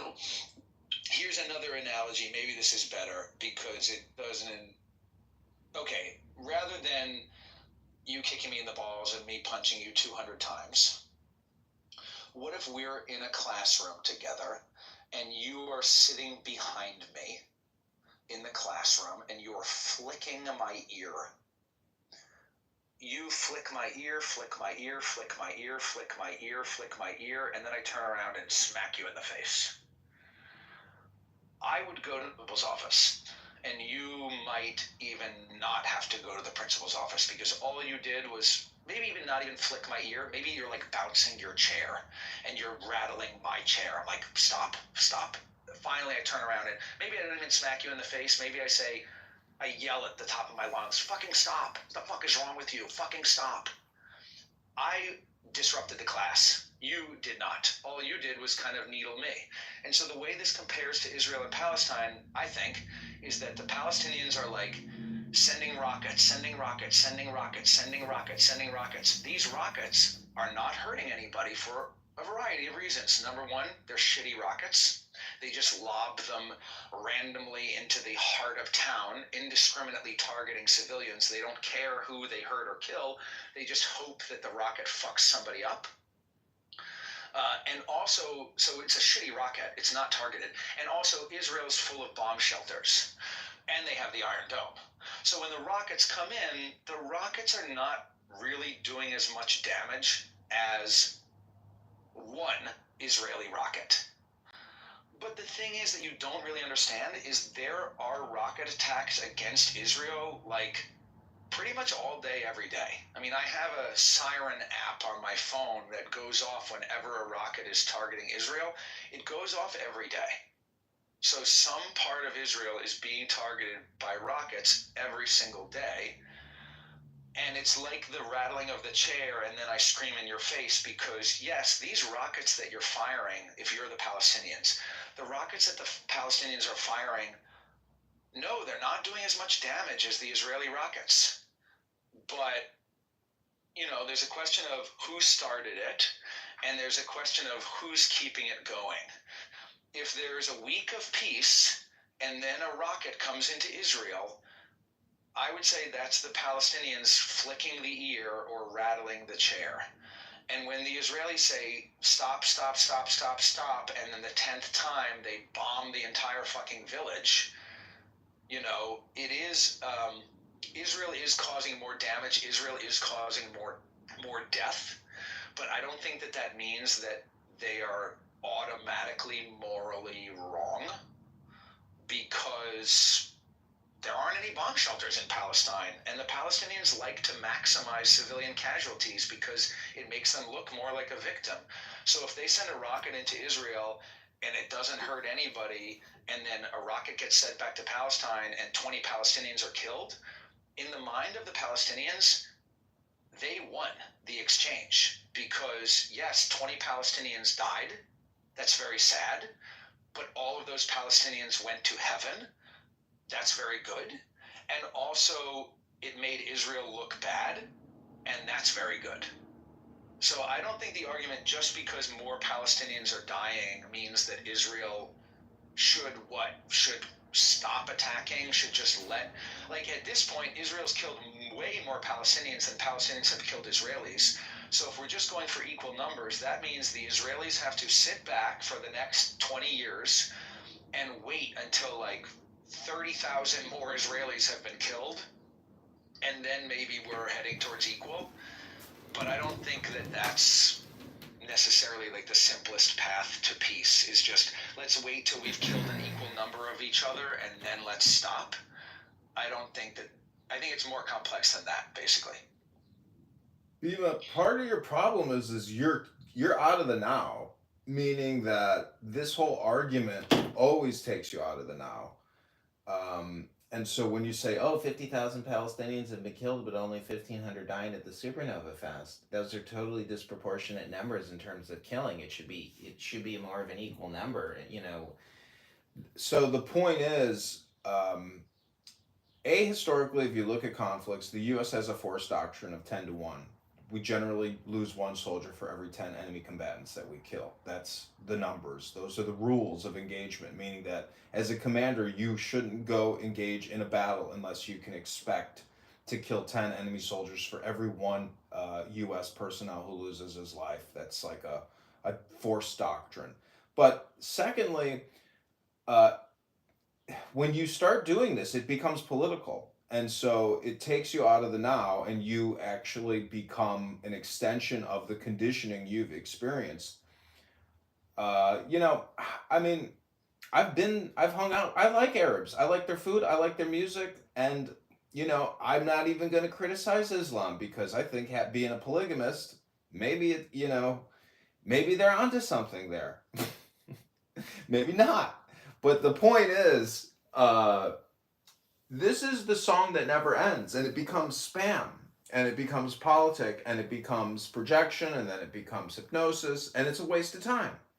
And so part of this whole experiment called your life is to essentially stop playing in the spam game and the conditioning game of yourself. If you want to be free, you have to know that, you are, the more you speak, the more you think, the further from the truth you're going to get. You end up just becoming a propagandist and a political distributor of communications. So, I don't know, those are my opinions. Go ahead, Bima.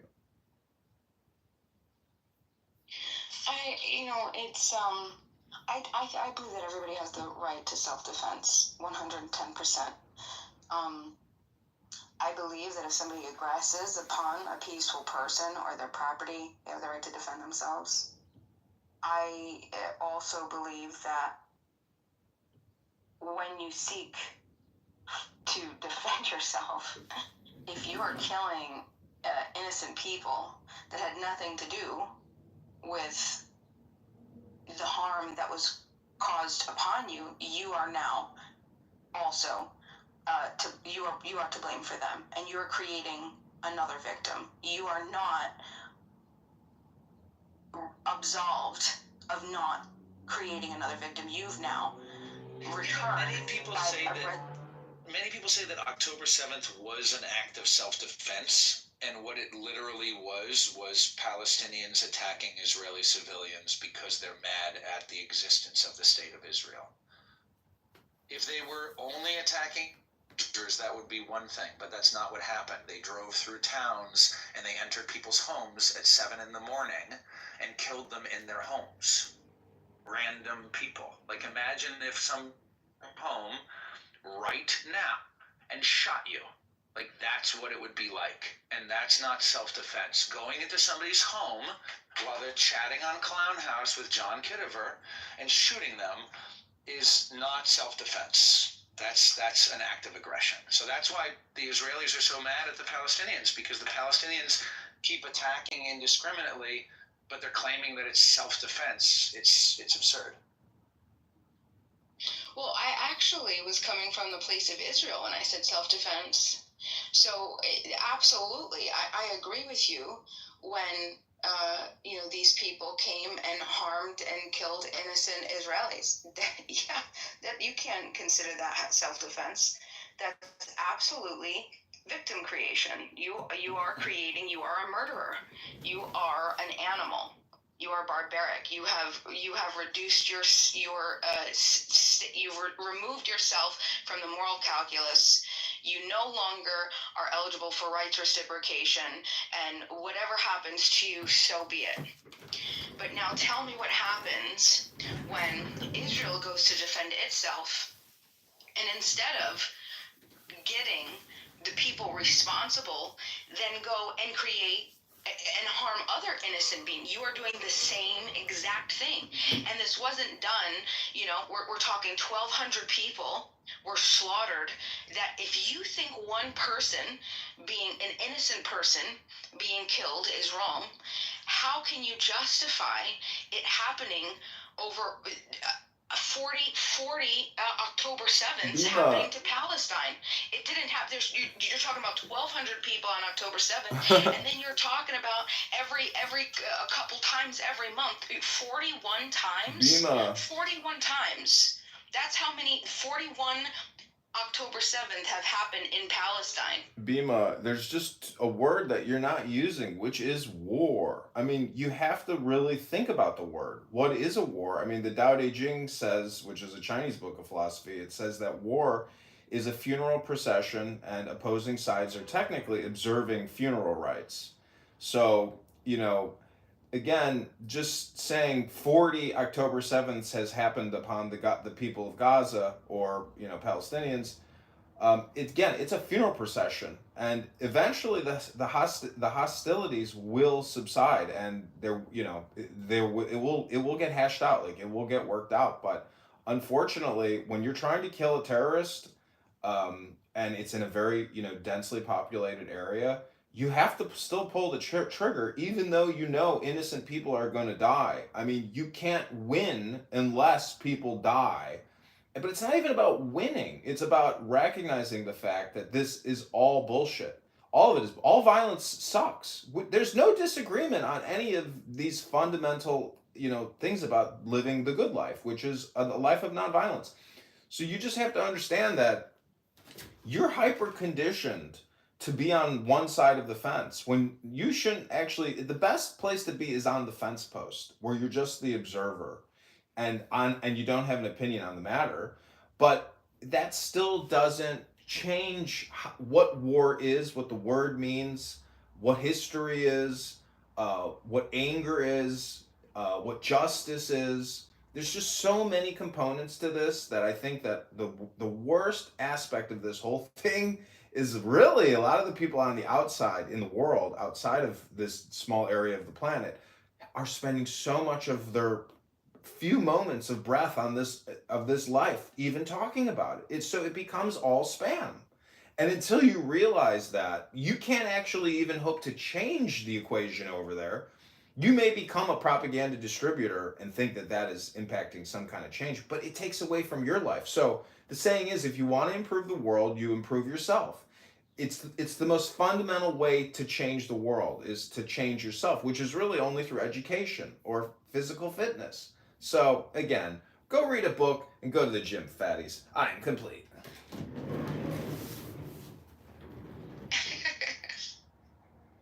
I don't disagree with that. I would just question, and I love that, right? Take care of yourself first. But I'm I'm not going to be convinced that I'm hyper conditioned to take side X or side Y. I'm a human being who has had experiences. I understand what pain and suffering is. I think, contrary to what you're saying, I think the word war is, I think that's spam. I think that's semantic spam. And I think that that allows people to justify mass injustice, the complete opposite of justice.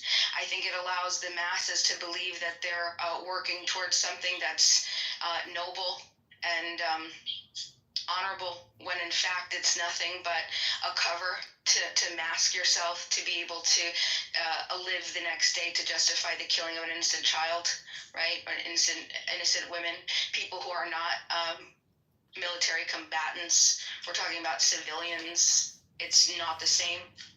I think that I don't think war is it's not this neutral descriptor. I think it's been weaponized linguistically. It is the spam. War is the spam. People who turn their blind eye to say, oh, it's war. No, it's not. These are people that are turning a blind eye to moral injustice and being able to walk away because it's AKA war. You know? You say, but Bima, language is spam.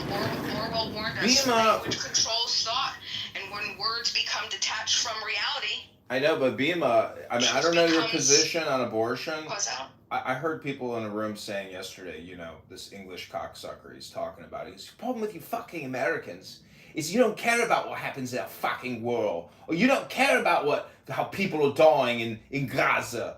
And I'm thinking like, well, actually, if every country was just concerned with taking care of themselves, then there would be no conflict on this planet, because it's a little bit like personal responsibility. If everybody was personally responsible, we wouldn't have to have all of this social welfare and all of this debt spending.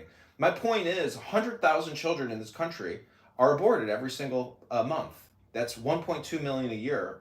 For $12 billion. I mean, if you're a patriotic American, you should be more concerned about what's happening at your neighborhood Planned Parenthood than about, 10 children in Gaza dying from some rocket strike while they're trying to take out, some Palestinian terrorist who killed 3 people at the Supernova concert. See, your priorities are all fucked up because your communication intake is all fucked up. And your communication output is all fucked up because your communication input is all fucked up. Call a spade, at least, if you had personal responsibility or patriotic fervor, you'd be more concerned about how your own country is imploding and how we kill 100,000 babies every single month in this country. I mean, do you think some woman, some doctor who facilitates, one abortion a day and makes $450,000 a year doing it because of taxpayer money, do you think that's not an issue? I mean, I can't stand hearing people say, oh, all these people are dying. It's like, yeah, 100,000 people are getting murdered in their heads. Have you ever seen baby fetal tissue and seen what a torn up baby looks like? It's the most disturbing video you could ever imagine. Now, if it's a conflict zone where governments or a government is waging a war against a terrorist group of people, I mean, those images are horrific. But when you see baby flesh and dissected babies being put into storage containers, to me, I mean, it's all relative. Like, there's bigger issues to focus on and to communicate about than a lot of these deranged people who just want to talk about Gaza 18 hours a day. It's crazy.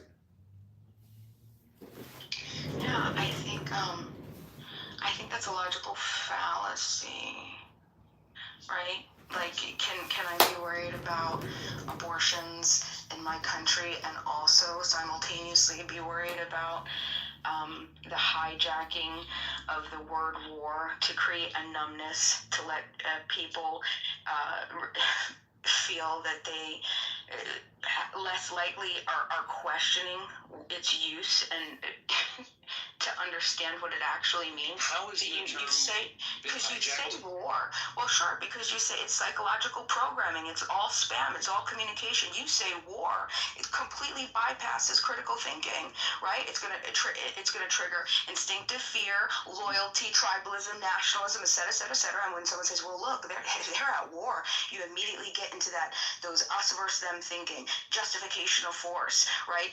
Just suspend all the ethical norms that we've ever established through how many, right? And now it's taking murder. It's going to reframe it as duty. It's going to use destruction as defense, and then that's exactly what you're framing what the word war is. This is a form of, as comedy says, neuro-linguistic. Hold on, let me just finish. It is a form of neuro-linguistic programming. You're using loaded language to create an automatic emotional response instead of reasoned thought. If a person kills an innocent child, it's murder. If a drone strike does it during a war on terror, it's called unfortunate but necessary. The word war reprograms the moral response from outrage to reluctant acceptance. This is the communication. This is the spam. This is the neuro-linguistic programming that the comedian talks about every day. Come and find his rooms. Join his rooms, and you can learn all about it, as I have. See, the point is, meditation now is the solution, which is silence now. And I hate to break the bad news to you, but your typical terrorist in a tunnel who is willing to die for their cause, they may be praying to Allah, but they're not praying for peace within the Hamas military, structure, and they're not praying for peace in Israel. A lot of people are just totally clueless, and unfortunately, people get caught up in this giant political military-industrial complex and communication spam industrial complex. So I don't have any real solutions other than meditation now. That's my opinion, but the word war is raw backwards. I mean, it's very raw. You can't. If you look at history, it's so raw, it's so brutal, and I have no real solutions other than pray for peace and pray for personal salvation, so that hopefully the world can have salvation. But Bima, I mean, happy Memorial Day.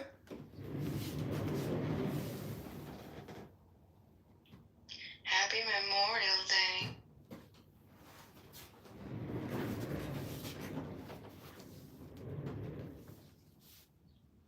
I mean, violence sucks, but I mean, in Chicago, 30 people just got blown away this weekend by gunfire. Where's the National Guard to stamp out all the gunfire and all the what I would call domestic terrorism? It would be too racist to go into black neighborhoods with the military to put down the gangbangers who are murdering each other and murdering innocent people. I mean, how far do you take it? That's the problem, is if you decide to go all in, there's negative repercussions. If you decide not to go in at all, there's negative repercussions. You're damned if you speak. You're damned if you stay silent. You're damned if you have an opinion. So, Bima, again, I just go back to that. Again, personal improvement is the only real viable methodology to improve the world and to save your own life. Otherwise, you just become a victim of spam. Everything that you've heard here today, if you are listening to this, congratulations, you are a victim of spam.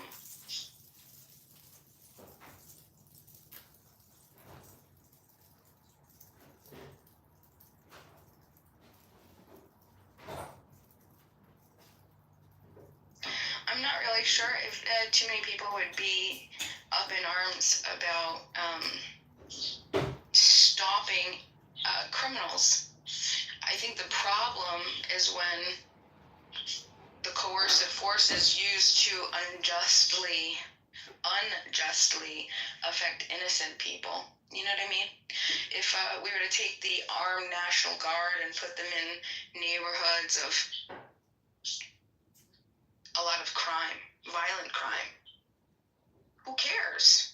As the idea is, though, is they're likely not going to just affect, attack, or stop the criminals. They're going to be getting in the way and interfering with peaceful lives. with peaceful people that are just going about their lives, just trying to get to work, go home, feed their family, right?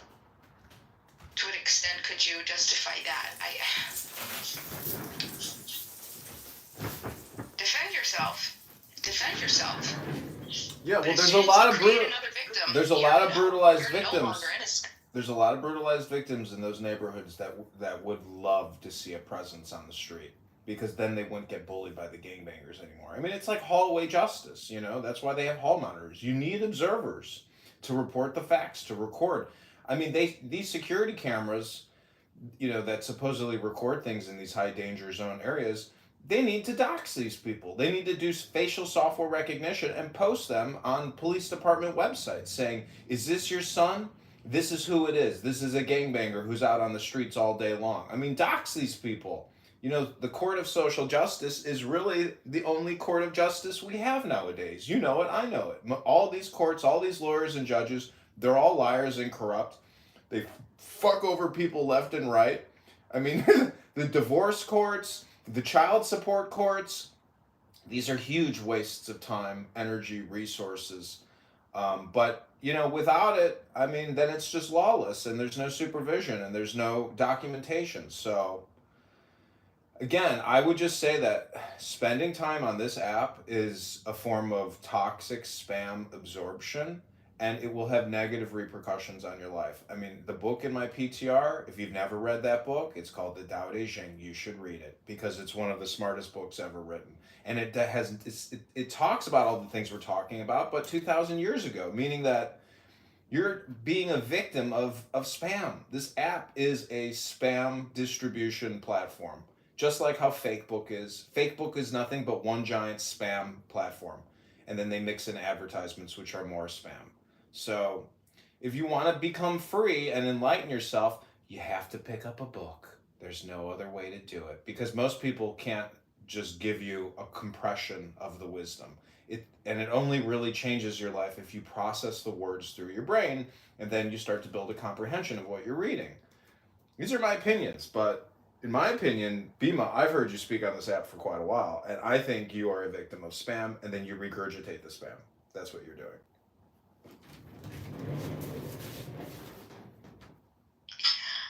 Do you know what? I don't find a lot of people that agree with me here.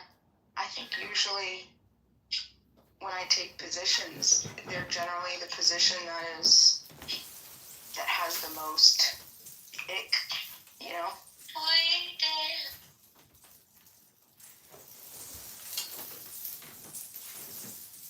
I'd like to think that's because I'm not going along with the masses. I like to think that's because I've thought a little bit through what my actual positions are. And that's one thing that you'll find, which I don't think that you'll find with a lot of people, is consistency. You can find with everything that I've ever talked about. Well, who do you side with, the strong or the weak?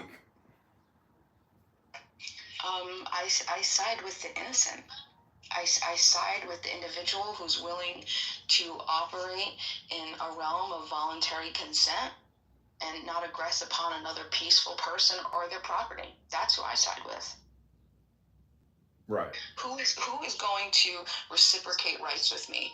Who is going to allow me to become the best individual that I possibly can, allow me to become creative, explore my innovations, explore all of the things that I do in this small, short little life that we have, this small little, we're all little artifacts.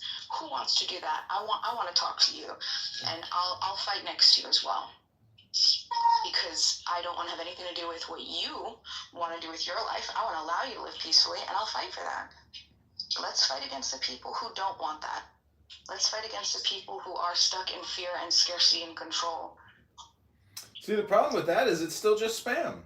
It's not actual meditation education. I mean, the whole point of meditation is essentially to get past these words, which are all just spam. And until you realize that words are causing these problems, it's just a question of personal development and self-improvement. I just don't see what you're saying actually changing the world, changing people's opinions, or even changing yourself. I think the only way to really change the world is to program yourself through books. And these are memories that books are people's entire lives compressed into 100 pages, and they're gone, but their thoughts and their concepts are still there, and people aren't utilizing these books.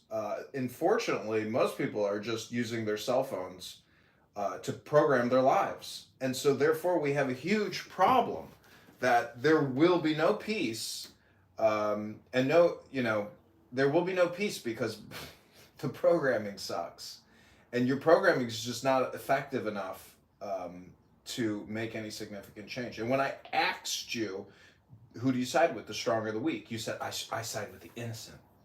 So that's part of the problem right there. Is, first of all, no one is really innocent. For the most part, everybody ends up being guilty of some type of crime. Nobody's perfect. You know it. I know it. But anyways, happy Memorial Day! So, chapter 31 of your book on weapons and war. Weapons are the tools of violence. All decent men detest them.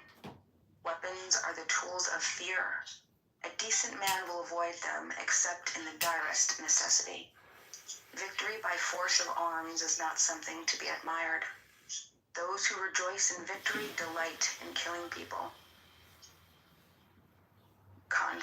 There's a condemnation, celebration of war. I don't think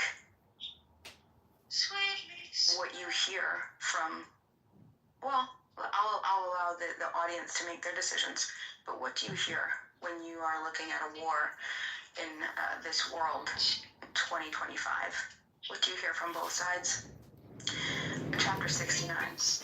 There's no greater misfortune than underestimating your enemy. Underestimating your enemy means thinking that he is evil. Thus you destroy your three treasures and become an enemy yourself. Even in the face of opposition, your book warns against dehumanizing the enemy. War isn't a space for righteousness or ego. It's supposed to be a last resort. It's supposed to be a defense, and it risks destroying your one's virtues. Tao Te Ching, chapter 30.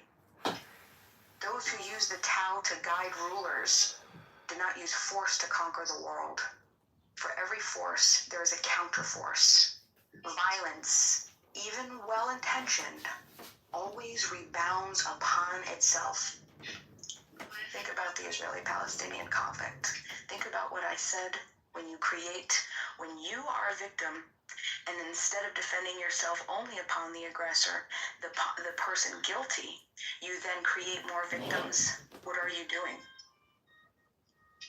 Force and violence upon the innocent, it's self-defeating. This justified war, there's moral, there's spiritual, there's mental harm that's involved. The Tao talks about, you know better than me. This is just quick thumb through. It looks like it's saying harmony, restraint, non-interference. See, that book, Bima, is about governance, about rulership, about personal development, about wisdom, intelligence, strategy, knowledge. You can do a superficial reading of it, but you should read it, front to back, and record yourself reading it and re-listen to it, because you can read a book superficially, and then the comprehension of the knowledge and integration of that information, which is really comprehension, can be challenging. You can't just read something once. Sometimes you got to read it twice, 3 times, 10 times to really understand it, because there's a lot of hidden messaging in there. A lot of double entendres, triple entendres, relativity. So I don't know. It's a very powerful book because it's programming, and it's programming for success. It's called The Great Way. It's the way. You could say Jesus is the way. So that's why I would encourage you to read that book. But El Normo is here. El Normo, you just missed an interesting conversation about conflict resolution, war, death, life. And happy Memorial Day to you, El Normo. Happy Memorial Day. How did I miss a good conversation? Well, Bima was just reading from the Tao Te Ching, which is talking about conflict and how violence blows back at you as the terrorists in Gaza and now the civilian population are experiencing. El Normo, how do you separate civilian deaths in conflict? Because Bima was big on proportionality. If 1,500 died in Supernova, only 1,500 should die in Gaza. That's not proportionality. She doesn't know what that word means in this context. Proportionality. I'm sorry? I'll let you go, El Norma. Go ahead.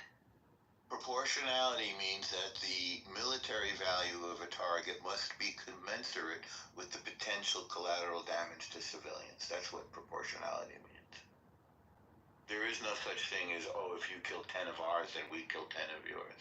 As we learned, for example, in World War II, obviously we killed far more Germans than Germans killed Brits or Americans, although we all lost a lot. The idea when the other side starts a war, as Hamas did, is to kill the other side. And it's up to them to protect their women and children. But instead, they hide behind their women and children. They plant their military assets among women and children in order to maximize the number of shaheeds or martyrs. This is a death cult that we're fighting. You dig?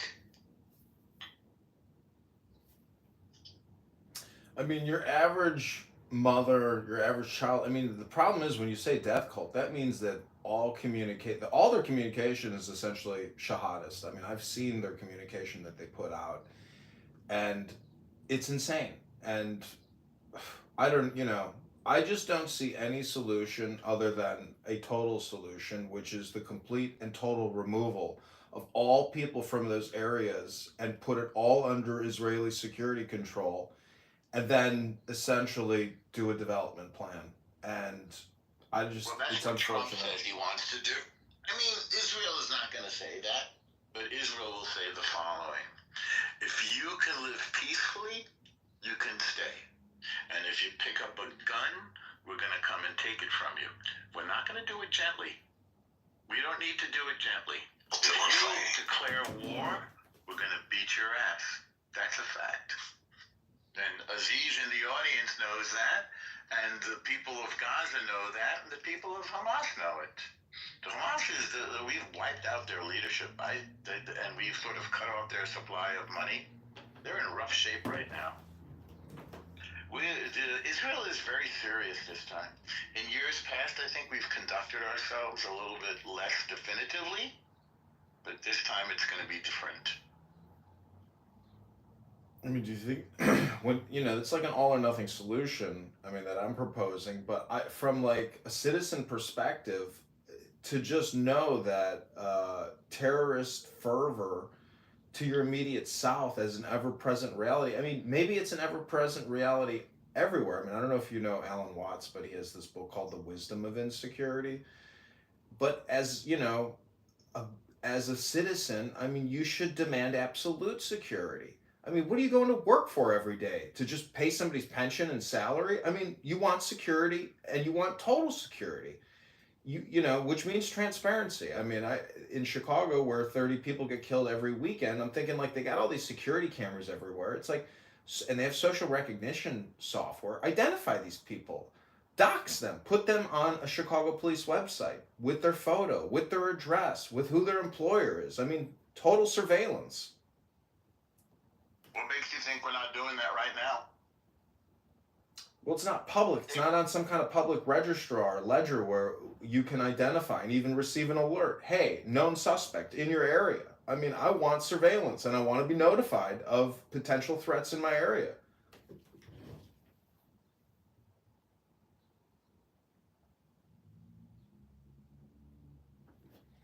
I mean, I'm talking about from an American perspective, but I mean, what's the difference now?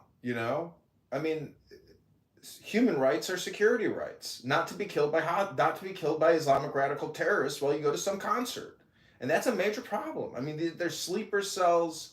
There's individuals who have extreme mental health disorders. They absolutely have Jewish derangement syndrome. I mean, it's all they think about. It's all they talk about. It's all the media they look at. I mean, I think Facebook and Zuckerberg has done a pretty good job in terms of scaling back the insane radical leftist terrorist propaganda, and is now letting conservative speech on the platform. Um, but it's still there. This Free Palestine scam communication bullshit should be outlawed and censored, in my opinion. I mean, I'm actually for censorship. And it's basically, if you are promoting terrorist ideology and murderous, homicidal infatuation or projection, I mean, no. Like, the algorithm has to suppress this stuff. It's inflaming people. It's causing people to act out their worst programmatic tendency. I mean, it's my opinion.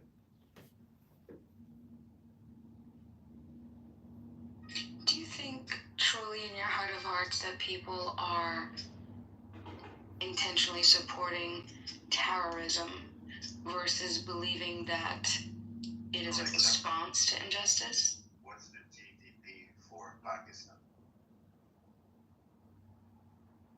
In 2023, the gross domestic product, GDP, of Pakistan was $237.9 billion.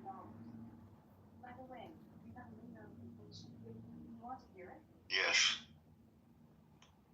One new notification from Amazon. U.S. National Weather Service has issued a coastal flood statement for South Slope. It'll be in effect from May 26th, 7 p.m. ET. So, what were you asking, Bima? Do you think that the people who are supposedly supporting Palestine or the Free Palestine movement, right?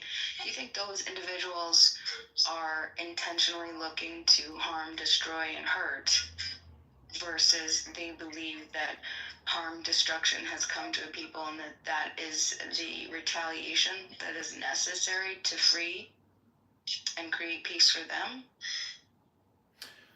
I think both sides are like a mirror, but one side of the mirror is more polished than the other side, really, at the end of the day, if that makes any sense. Because I would just ask you to compress your message more. Can you make it one very short, succinct sentence? Because you have too much in there, to address, I suppose, or to think about. Can you compress it? But again, my answer would probably be, it's just two mirrors. One is polished, one is unpolished. And same thing with the India-Pakistan conflict. Israel is the big brother.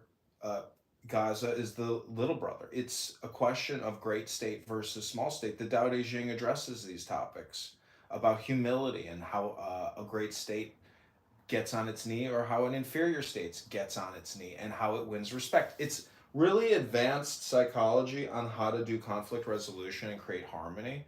And that's what they don't have in Gaza. In Israel, they have a book called Tanya. They have a collection of books called Torah. And these books deal with conflict resolution. Even the genocide stories of the Old Testament, I believe those are essentially stories to educate us on the now, which is peace and silence. Not silence in terms of subversion or lies through like failing to provide information. There's a term for that, disclosure, essentially, lack of disclosure. But all the information is out there, Bima. All these solutions to all these problems are out there in books. They are external programs just waiting to be infused into the human psyche of every human on the planet. But who can do that when you have to scroll up and down on TikTok for Doomsday Forever and watch a countless number of free Palestine, free Palestine. And then you got some cocksucker in Washington, D.C. from Chicago who responds to some Hamas propaganda message and then murders two innocent people, two beautiful people about to get married. Come on, Bima. Don't you see the connection between communication and killings? It's right there. That's the perfect example of how communication kills, how direct response communication kills. It's the same thing with the television advertising industry. I used to caddy for Mr. Blywas, beautiful Jewish human being who created the direct response ad. And, you know, he made millions and millions of dollars. It's all about communication, and what we have with this conflict and many conflicts is a failure to communicate.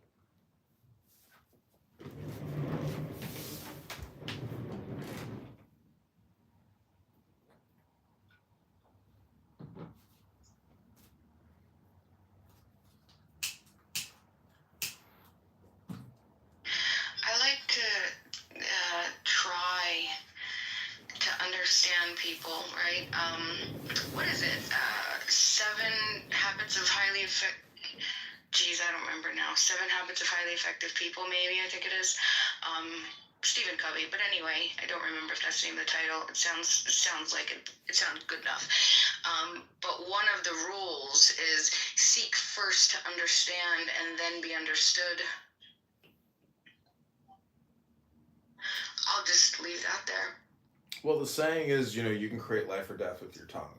That's what spam is. I mean, you can come on here and you can just spam people with death messaging, or you can spam people with life messaging, which is wisdom and intelligence. Look what Aziz is saying. I mean, look at his perspective. He is programming us, and he's highly programmed. A lot of this is just relativity. It's just, but anyways, El Normo, anything you want to, any positive message you want to share with us this beautiful Memorial Day? Sure. Let's remember the brave members of the IDF who fought the war for Western civilization. People like Aziz in the audience, they look down at Western civilization. They want barbarism. They want terrorism. They want Sharia law. They want to take the world backwards. So the question is, what will win? The forces of Western civilization and enlightenment and democracy, or the forces of murder and darkness, Sharia law, terrorism, barbarism? I believe in America. I believe in Israel. I believe in justice. I believe in the light unto the nations. And we'll see if the forces of good, like the Jews, like America, like enlightened democracies, triumph over evil, like Pakistan, like Hamas, Hezbollah, Houthis, Al-Qaeda, Boko Haram, Al-Shabaab, Palestinian Islamic Jihad, the Al-Aqsa Martyrs Brigade. I mean, they have a terror group for every letter of the alphabet. Why is that? Why are there so many jihadist terror groups? Because they want to take over the world and subjugate democracies. Are we going to let them do it? I don't think so. Israel isn't. America isn't. So let's hear it for those who gave their life for freedom and democracy against the forces of people like Aziz in the audience, who want to take the world back and cover women up in beekeeper suits and create grooming gangs in England and terror groups like Hamas and the Houthis. I believe America and Israel will win. Well, you know, we have the world's biggest superpower on our side. By the way, do you want to mod me, Comedy? So I can, yeah, thanks. Yeah, Aziz, you think that the world's biggest superpower is going to lose? I would bet on the moral high ground. I would bet on democracy. I would bet on the United States. But let's just see. Aziz thinks this has something to do with race, but again, he doesn't know what race he is. Do you, Aziz? You're just some vague sort of mishmash of a fake state created by England, aren't you? Isn't that true, Aziz? And now you are living a stranger in a strange land, Aziz, waiting for the world to turn against you when it said it's had enough of your grooming gangs and your terror groups. Right, Aziz? I don't think that we have, I think we have much more in common than we don't. I think El Normo is a guy who wants peace and freedom, and I think Aziz is a guy who wants peace and freedom. No, Aziz wants Islamic domination. He doesn't want peace. Israel has always offered the, oh, it's true, Aziz. Of course it is. You want to, didn't you just say that Europe is Muslim now? See, you don't listen to yourself, but we listen to you. When you say you want to destroy the state of Israel, and you want to destroy America, and you want to destroy the West, we hear you. We understand your intention. We take you seriously. The question is, do you think we're going to let you do that? Take a look at Gaza. If you bother us, then you're going to get Gaza. That's a fact, Aziz. So take your best shot. No, I didn't say women and children have to die, Aziz. That's your guys who say that women and children have to die. That's what Yahya Sinwar said.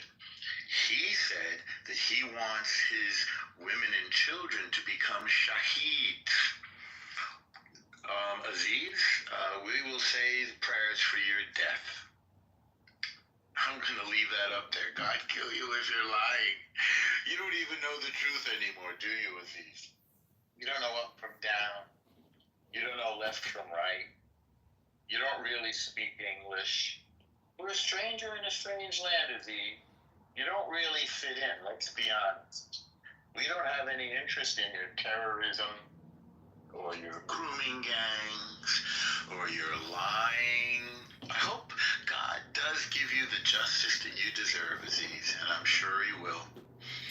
The lying is ending, Aziz. Your lies are over. It's truth time. It's time to pay the piper, Aziz. That's what's happening in Gaza. Do you think anybody wants to go put up with the terror that you guys export? You never did address that, Aziz. Why are you guys such terrorists, huh? Why do you kidnap people? Do you think that's okay? I don't think it's okay. And Bima, thank you for the positive things you said. And I think before October 7th, a lot of decent people believed that what you believe, that other people have the same interests. But you know what? They don't. And they say that they don't. They say that they want October 7th over and over and over. It does give you the justice to you. We're going to stop them. I'm not sure how much of that is ingrained in the religious text made them to believe such, right? Versus a people that are at a state of such despair and hopelessness and helplessness that they're in this state of Well, you know what Jews do when we're in despair? We make a beautiful country, Israel. And you know what the people of Gaza did when they were in despair? They killed their neighbors. They slaughtered their neighbors. So that's the difference. I don't excuse it. It is truth time, Aziz. It's time for us, when you say death to America, we're going to stop you. We're going to find you. We're going to prevent you from killing what we hold dear. That's a fact. That's what America did in World War II against the Nazis, Aziz. The Nazis were Amalek, and Hamas is Amalek. And we're going to prevent them from hurting anybody. I think, I sense a lot of passion in your voice and in your, I think, your intent. And I definitely am there with you. I want to live free and I want to live peacefully. I'm just not convinced that the other side doesn't want that either. Well, they don't say that they want it. I'm not sure if they're in a position to say it. Bima, your average taxi driver's Bima, their average taxi driver is gonna say that. The radical Hamas militants are not gonna say that. I mean, you gotta understand that this is that the now destroyed individuals who led this ridiculous October 7th operation have been put in the ground. I mean, you have to look at it from the perspective of pirates. I don't know how to describe it any other way. These are savage, ruthless pirates that did this type of thing. I mean, these are the worst type of mafioso killers you can possibly imagine. To do what they did on October 7th is so fucking sick. I mean, they were trying to spark a regional war, more than just one isolated terrorist attack. It was so vast in scale that, I mean, listen, I don't know. Conflict. No, this is accurate comedy. They wanted to ignite the ring of fire. They wanted Hezbollah to attack from the north. They wanted the Houthis to attack from the southeast. They wanted Iran to attack. And it failed. Israel extinguished the ring of fire. Israel grew from this because it seized land defensively. When we're attacked, it gives us the right to take your land. And we're not giving it back. Maybe they'll learn their lesson this way. They clearly don't care about their own lives. But they do seem to care about their land. Hashem is pleased, Aziz. Hashem told us the following. If your enemy rises up to kill you, rise up first and kill them first. And you have risen up to kill us, and we have risen up before you and prevented you from doing your evil. You're evil, Aziz. You're evil. And we're not going to tolerate murderers on our border. Thank you for the amen, Mike. That's a fact. You're right. I'm sorry, go ahead.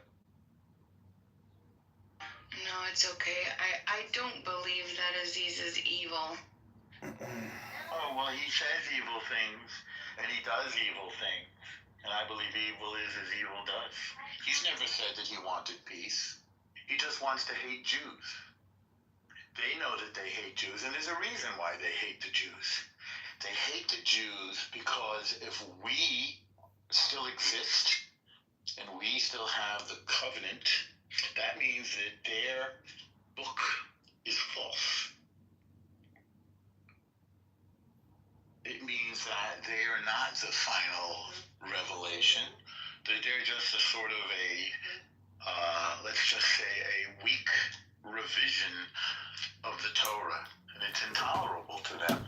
And I believe, by the way, that Muslims are monotheistic, that they do believe in the one God, but they're going to have to learn to live peacefully, or they're going to have a big problem, as you see in Gaza. That's a fact, Aziz. You can't get around it. How do you view Trump's meeting with the head of Syria and Saudi Arabia? I mean, the guy from Saudi Arabia is now, in every country forming negotiations. I mean, how do you view peace in at least Syria, Saudi Arabia with Israel? But I mean, Lebanon. What Trump said on his plane yesterday is that him forming deals with the Muslim nations of the Gulf and with Syria was good for Israel. And I believe him. He's gathering up the Sunni Muslims and he's getting them onto the same page to oppose Iran. The Shia forces which want to conquer the Sunni forces. And he's strengthening them and making deals and bringing them into the fold of the Abraham Accord. Syria now, by the way, Syria is in negotiations with Israel right now. They don't want to mess with Israel. Israel took out all of Syria's military assets. Yes, you're right, Aziz.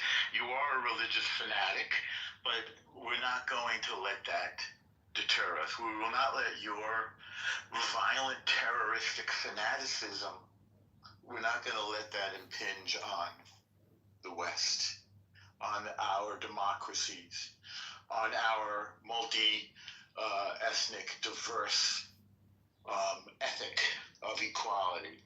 We don't want to live under Sharia law, Aziz. Look at the projection. He says Norma's a religious zealot. He's just projecting it. Have you said anything religiously zealot? Nothing. I'm a Jew, but I'm not a zealot. Well, see, all communication is projection. I think I would have to push back. I think that the why he would be saying that is It's projection. Using the monolith. I think El Normal, I think while your intentions are good, I think your language is intentionally inflammatory, and I want to inflame the fire of democracy and righteousness. That's what I want to inflame. I think when you take any group and you group an entire people as a monolith, I think that that's one of the least spiritual and factual things that anybody could do. I think that it's. Nobody is a monolith. But that's what I'm saying. Like, it sounds like your language. That's what it sounds like to me. You know. Tell me what you heard me say, and I'll tell you if it's right, or I'll correct you if you didn't hear it right. It was pretty much everything you've said for the past 20 minutes. Well, give me an example of something that you heard, and I'll tell you if you heard it right.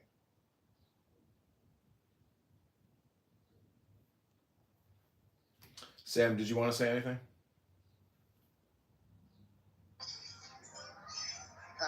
Hi, Shalom. Yes, I want to say hi, all people, everybody.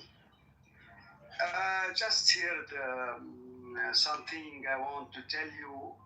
I'm ex-Muslim. I know Islam books very, very good. 15 years YouTuber, Arab language, speak YouTube. I confirm what Trump, I have the video. I download the video of Trump before he tell Islam, 11 September, Islam hate us. And from the books, he's right. Why people know tell the truth? Islam, Quran, Sahih al-Bukhari, is what the Prophet Muhammad tell.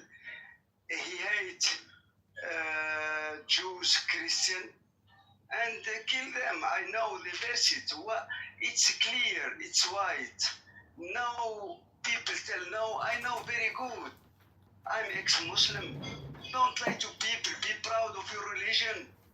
Even the Shuyukh, English and Arab, they big. They tell our religion is killing Jews, killing Christian. It means American, and we take the America and we take England and all the world. The jihad. Many verses I know it. That's what they tell you. Me, I am for Islam out of state, Islam out of Europe is okay. It's my opinion, freedom of speech. You're speaking about Trump and Saudi Arabia and all, just to have 2 sentences. Trump, he know Arabic Saudi, they hate America. Emirates hate also Israel, but they're afraid of Iran, Shia. They're afraid, that's why, taqiyya, it's called taqiyya in Quran. Oh, love you, Netanyahu and Trump. Taqiyya, it means in Quran, it means you are in American Muslim, for example. You hate them, you want to kill them because Allah, he tell. But I do taqiyya, I tell, I love you, American, when I meet you in state, when I'm strong, I will kill you. Taqiyya, it means submission. No, you tell something, but in your heart is other thing. I love you, American, but in his heart and brain to kill you, but he cannot. He's not strong. You understand? Taqiyya? Saying that they're big liars. They're big liars. Yeah, liar. Yeah. You can lie in Islam in 3 cases: in war, and also taqiyya. It's same. It's in Quran. It's Islam. Islam is like this. Is in Quran. Allah, they tell them. You understand? This is the first point. The second point, Arabia Saudite and Gulf. I know geopolitically. Now they have no choice to be together with America and Israel. Why? To destroy Iran. But they think, when they destroy Iran, after the Gulf, they have milliard, they can destroy also, from inside, with Islam, America, Spain, and Europe. But that's why, but they don't like Christian. I know the Quran, I know to kill you, but he cannot strategy, as you tell comedy. I believe, yes, he wants to be destroy, not Iran people, the nuclear and infrastructure. He go with Gulf, Sunnite, just to attack Iran. Yes, and after he will change. You understand my idea? Both they do taqiyya, Yeah, thank you. Mic free, thank you. Thank you, Sam. Do you understand, Aziz? You can give a thumbs up if you understand. Yeah, Sam is being honest here. So once you stop being Muslim, Sam, then you stop lying? Sam? Yes. No way I stopped Muslim 15 years ago. I stopped to love Hamas. I stopped to love Palestine. I stopped to hate America, France, because they colonized us. I am original from Tunisia. Then I changed. I was savage. Now I'm human. When you are in Islam, you are savage. Muhammad with Quran, Allah, he make you savage. But when you go out from Islam, you are human. You love Jews. You love. I was in Israel, America, of course. I love France. You understand? All Muslims they hate Jews. All Muslims they want to destroy Jews. All Jews. I know, but they don't taqiyya. They learn us when we are children in Tunisia, in Egypt, in all. You should know. Wake up, Christian and Jews. Don't let them in your country destroying your country, because they are invasion. They want to colonize and change the bigger plasma in France. It's done. Islamization is done approximately in Sweden, in Germany, in England is Afghanistan, is Kandahar for me. It's a long story. And state until now you are controlling Muslim. When you will be more than 2% Muslim is problem. Believe me, they must be 0.5%. When they are 30%, they bam to take the country. Look, Ethiopia, they are Muslim 17%. They are the other Orthodox. They take Jews. All Muslims they want to destroy Jews. All Jews. I know, but they don't stop. They learn us when we first minister is Ahmed, is Muslim, and they put Ethiopia the majority Ahmed, and they are white. They will do the same state when they are much. Also in Sweden, also in Germany. I'm ex-Muslim and know what they do with Islamic brotherhood, brotherhood in America. They are planning for this. Is Islam equal for me? Islam equal ISIS equal Muslim brother equal Daesh equal Shabab equal Boko Haram. I know very good what they are planning. In Quran, they must take all the world Islam, and after even the Vatican, and after they broke the cross. Beware about this. Beware, I tell you, in books in Arab. I don't know they translate false in English. Terrorism 860. It's ترهبون عدو الله. Terrorism, enemy of Allah, between American and all, but they do it, fight the enemy of God. Their translation is false. Many like this. Okay, thank you. Mic 3.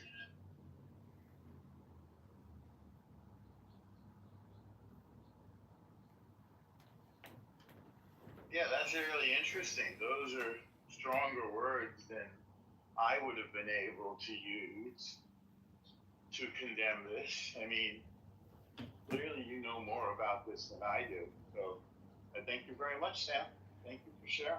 There's a lot of Welcome. And I add something, just add something comedy very important. Read your story, American. When 1760 like this, the first war after English army go is war with Islam. Your general, the Muslim in Algeria, North Africa, Algeria. What's name is Barbaros. Pirate Barbaros. They take all boats in Mediterranean. They take 2 boats, American lady, white, and general. He go before Washington, before George Washington. First war, he go to recuperate it was war with Barbaros, Eta Barbaros in North Africa. Read your story. The first war is against Muslim. Believe me, and the ambassador of state, he go in Libya. He speak with the minister of Eta Barbaros. He tell them in Libya, our Quran tell the verse 5, Surah 5, verse 5. He tell them our Allah to kill. اقتلوا المشركين حيث وجدتموهم. Kill no Muslim where you find them. You understand? Read your history, the true history, you will find it. Thank you, Mike Free. Sam. Okay, we have Phoenix on the stage. Phoenix, is there something you want to say? Yeah, what the fuck?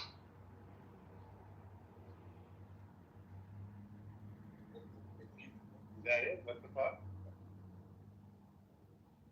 Shut your ass off, El Normal. Why would I do that? Because your ass is nasty. What do you have to do with that? Is it something that's within your brain right now? You're thinking about my nasty ass? I just, the Phoenix just descended from the room very rapidly. Well, happy Memorial Day, everyone. All right, it's 11:38 a.m. CST, and the date is May 26, 2025. I want to thank you all for being here. El Normo, do you have any additional positive messages you'd like to tell the room this beautiful morning, this happy Memorial Day? Well, thank you to all of the men and women of any breed, color, nationality who died for us defending freedom on this Memorial Day. Thank you, and I hope I can be worthy of your sacrifice, and I hope I can repay it in some way. That's what I have to say, Congressman. You know, the now, in my opinion, is a compression of the past and the future. And so the most important choice now is always your communication. And that's what you say and what you listen to. And, you know, when Moses and Aaron had to deal with God and the golden calf and the, you know, the angry people, Aaron commanded them to take the gold from their ears. So part of the biggest problem with a lot of these spammers on this app is they actually get a lot of ears to look at their spam. And that's the problem with toxic communication, is if you do scratch a bigot's itch, he's going to look your way. And anyways, I'm just saying that so much of the communication here is political. Be worthy of your sacrifice. Yeah, I hear you. I think the most important thing is not to take this app seriously. I just view it as, it's like Facebook. It's all spam. Everything is just spam. It's a question of awareness of how much time you're giving to spam. And then you can course correct and optimize your life or counteract the spam in a creative way. It's like transmutation or synergy. You have to kill 2 birds with 1 stone on this app. Otherwise, you become a victim of spam. Yeah.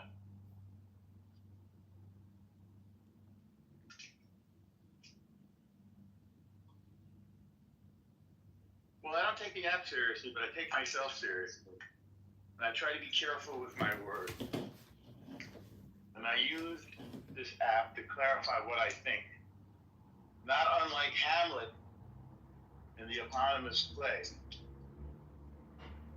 by Shakespeare. By articulation, I seek clarification and redemption. I don't know if you're using X at all, but what's amazing is you can ask Grok a question right in your post. You can say, hey, at Grok, summarize this concept, summarize this link, etc. You can use AI to essentially compress communication now and also synergistically create content while you're actually using the AI chatbot to create the content. It's just kind of an innovative way to create content.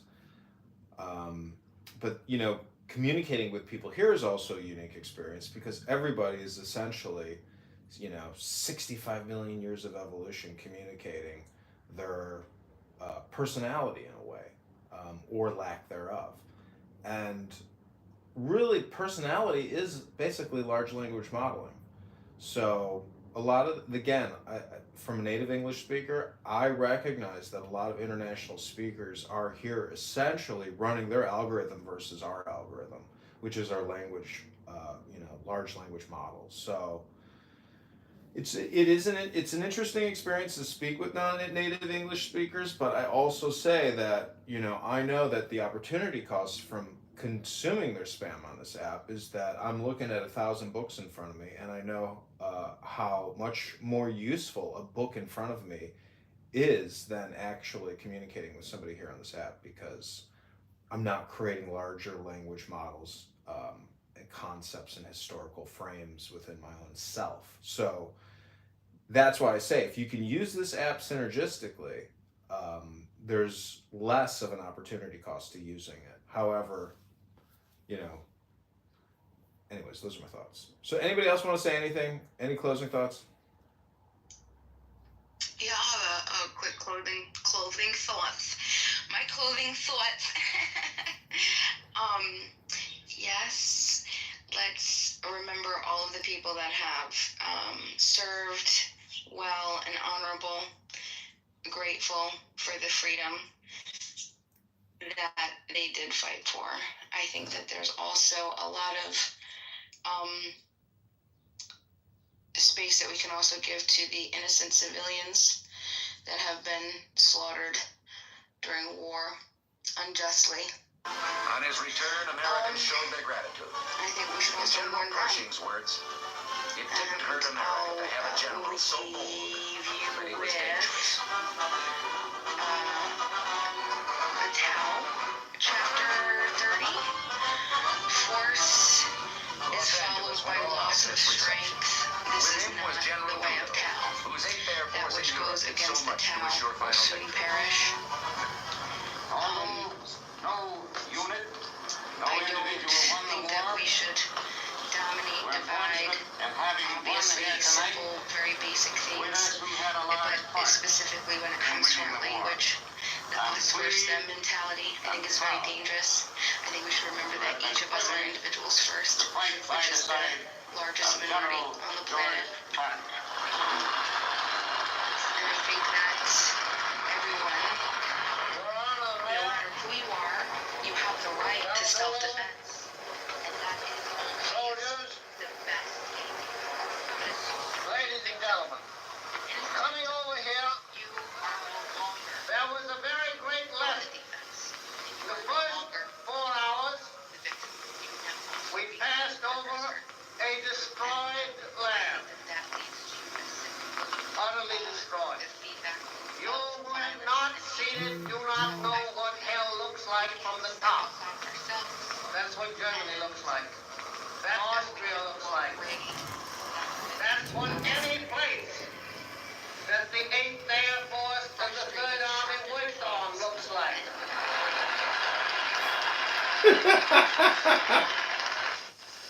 You must remember this, that from Brest to various towns and Switzerland, Germany, and Austria, whose names I can't pronounce, but whose places I have removed.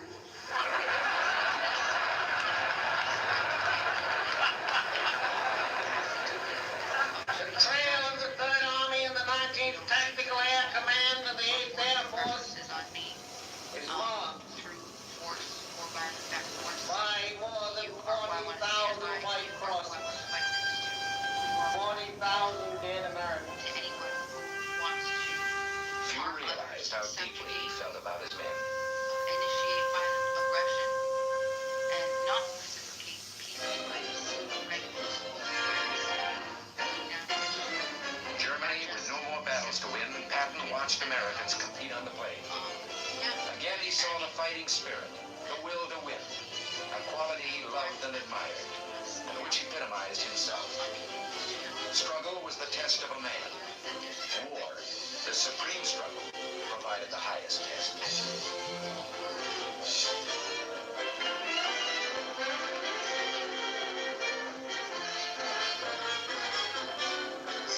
Thank you, Committee Bima for the room, and hope America stay great, America, and beware about, I hope not America one of those days, they will be like Europa, bigger plasma, Islamization, balkanization, Afghanization.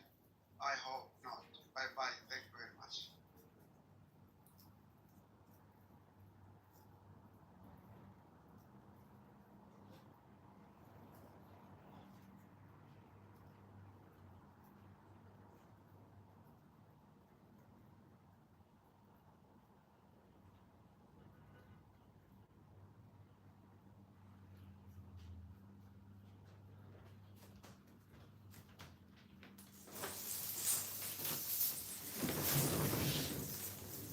Okay, so this has been the USA Memorial Day room. I threw Israel up in the title there with a sun. Anybody else in the room want to say anything? It's now 11:48 a.m. CST. And then I'm going to read something from a book and remind everybody to read a book today or tomorrow or the next day out loud. Just read it on Clown House. No need to just keep talking and talking and talking. It's not getting anybody anywhere. 5 years of spinning around. It's a dance, everybody. It's the song that never ends. Until you personally pick up a book and read it. Use the app. Flip it on its head upside down and just start using the app to read books to people. Oh, El Normo, it'll be the biggest, most exciting thing that's ever happened to you. Because then you can reprogram people here, you know. First get them into a deep meditative relaxation state, and then hypnotize them with a book. Or just read them the book from the very beginning. It's just a thought. Oh, El Normo, you'll like this one. This is a treasury of Jewish maxims and aphorisms. Curiosity, the first step to betrayal. Every man thinks himself a great actor who deserves a wider audience. One woman is enough. Friendship after love is like smoke after fire. The more superb a writer, the less literary is his writing. Like society, like literature. Only that which comes with great effort is easy to read. Friendship with a woman always ends in love. One goes to the theater mainly for the intermissions. Your church is where you feel God's inspiration, not where you see the cross, walls, and stones. On your face, I sadly note the last stage of all misfortunes, boredom. Tango, a sad thought to which one can dance. One needs to learn death as we learn life. Love makes discoveries. Dissipation makes inventions. Never, a silly word. One can never comprehend it. You will learn more wisdom from one wife than from 1,000 mistresses. A thief could easily come to terms with a policeman if it was not for the victim. Faith moves mountains on the backs of the faithful. Once I faked virtue, now I fake desire. An ounce of gain, a pound of envy. A friend in need is a friend indeed, but it's better to feed illusions at a good dinner. The women I dreamt of never refused me. God makes so many beautiful women, but they always scold a womanizer. Experience God's gift when you no longer need it. Who has loved 100 times does not know love. Big quarrels should be settled with little losses. More courageous is he who fears not the whip but fame. When 1,000... Is this Epictetus? No, this is a treasury of Jewish aphorisms. Wow, they're very good. Thank you. Yeah, sure, they are good, aren't they? I like this book. It's they're very quick little eureka moments. They're very great, reflective, and wise tools. When 1,000 sheep realize that they have 2,000 horns, watch out, shepherd and sheepdog. An empty head nods more easily. Do not desire your neighbor's wife in vain. Tragedy to fall in love with a face and marry the whole woman. Throw a lucky man into water and he'll surface with a fish in his mouth. Life, a lifelong death sentence. A pessimist says all women are loose. An optimist does not, but he has hopes. Fidelity, a strong itch with a prohibition to scratch. Even the most beautiful legs end somewhere. The difference between camels and men: a camel can work a week and not drink. A man can drink a week and not work. A horse has 4 legs, one at each corner. Choroba, megalomania. A new sickness, megalomania. That's metalomania, like military soldiers get medals. Conscience, that quiet voice which whispers that someone is watching. Egoist is someone who cares more for himself than me. A virtuous girl never chases after boys. Whoever saw a mousetrap chasing mice? Success, something your friends will never forgive you. Raisin, a worried grape.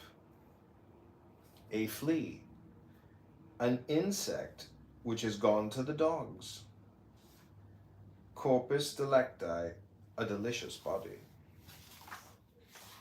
In partibus infidelium, she is unfaithful, but only partly. Wit is a very important part of a woman's outfit. You can never be too picky when choosing parents. Nothing moves a man as much as the tears of the woman he begins to love, and nothing irritates him as much as the tears of the woman he loves no longer. Love is a dainty golden little box in which you will find a carefully prepared and concealed little bill. The most important things in life happen only once. What the shell absorbs in youth, of that it will smell in old age. The way is never long to one's beloved. Love without money, gateway to misery. A good wife is the husband's crown. Where the tail rules, the head blunders. Where the devil can't manage, he'll send a woman. Mother's voice is God's voice. She is not the mother who bears, but the one who rears. A guest in the house is God in the house. What one thinks one sober, one says one when drunk. The tavern will not spoil a good man, nor the church mend a bad one. As Jacob to God, so God to Jacob. Who digs pits under others, falls into them himself. The man has not yet been born who can please everyone. Do not shoot with powder when you can shoot peas. God guards the guarded. The drowning man clutches at a razor. Better an ounce of luck than a pound of gold. The violin does not play for everyone. Money is a good servant, but a poor guide. The threshold's too high for my feet. Dog barks, carriage rides on. Go into debt, but make a good showing. Who wants to hit a dog will find a stick. The master's eye fattens the horse. Shake a hoe at the sun. To a wise head, 2 words are sufficient. The word flies out a sparrow, but comes back an ox. Okay, that's a treasury of Jewish aphorisms. I hope you enjoyed that. Happy Memorial Day.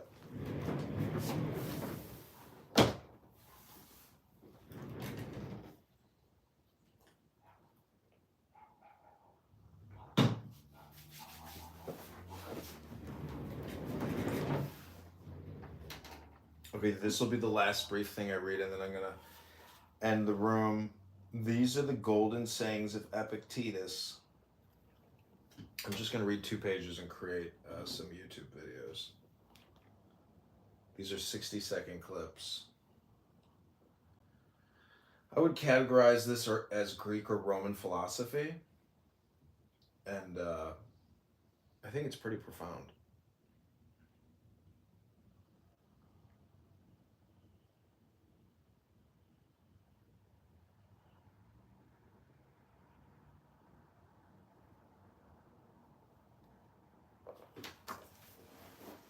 Here we go.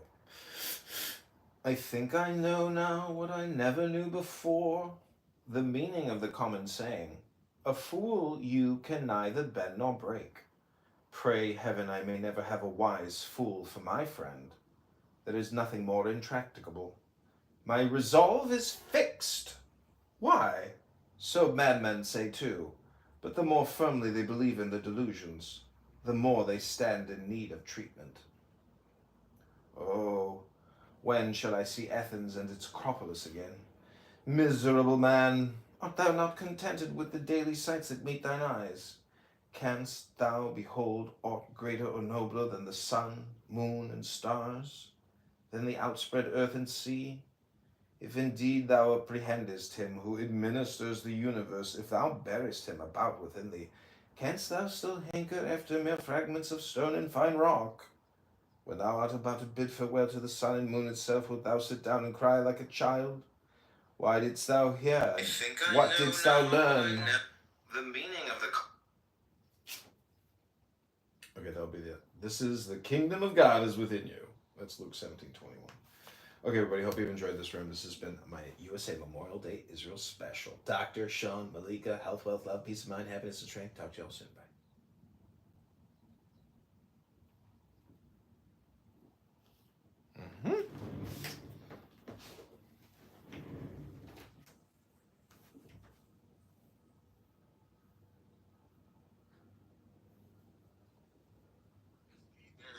What are you arguing? Of course they do. What are you talking about? No, you need huge data centers. You need huge data centers. No. Require a lot of electricity. No, so the programming and the data is separate things, right? Welcome back to Concrete Spam Special Hour, where he will spam you for an hour. Concrete never shuts the fuck up. All he does is do communication spam. Welcome to the Concrete Spam Happy Hour. Happy Memorial Day, everyone. I hope you all do well with Concrete Spam. It's nothing but communication spam. I wouldn't even call it hypnosis. I would just call it spam. Back to you, Dr. Concrete Spam. Imagine if I was famous and had all of these fans that were like mentally deranged and constantly followed me around. That shit would suck, bro. Imagine a non-famous person having this many fans. It's crazy. Anyway, they definitely have books on language. You're the other guy, right? Anyway, so that's two. That's two fans for a non-famous guy. It doesn't matter that you came in, you are trolling incessantly, and it's embarrassing. Well, now that you're here, I do. There it is. Anyway, nobody cares. Like, you're annoying everybody else's entertainment, right? Everybody else is suffering because you're such a fan. Yes. Because you're such a fucking fan. You ever made me think? You're right.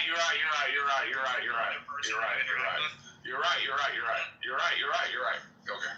Anyway, so the whole point is, Michaela, if there is I'll actually PDR a book on large language models. I think I even have it in my fucking outbox or cart.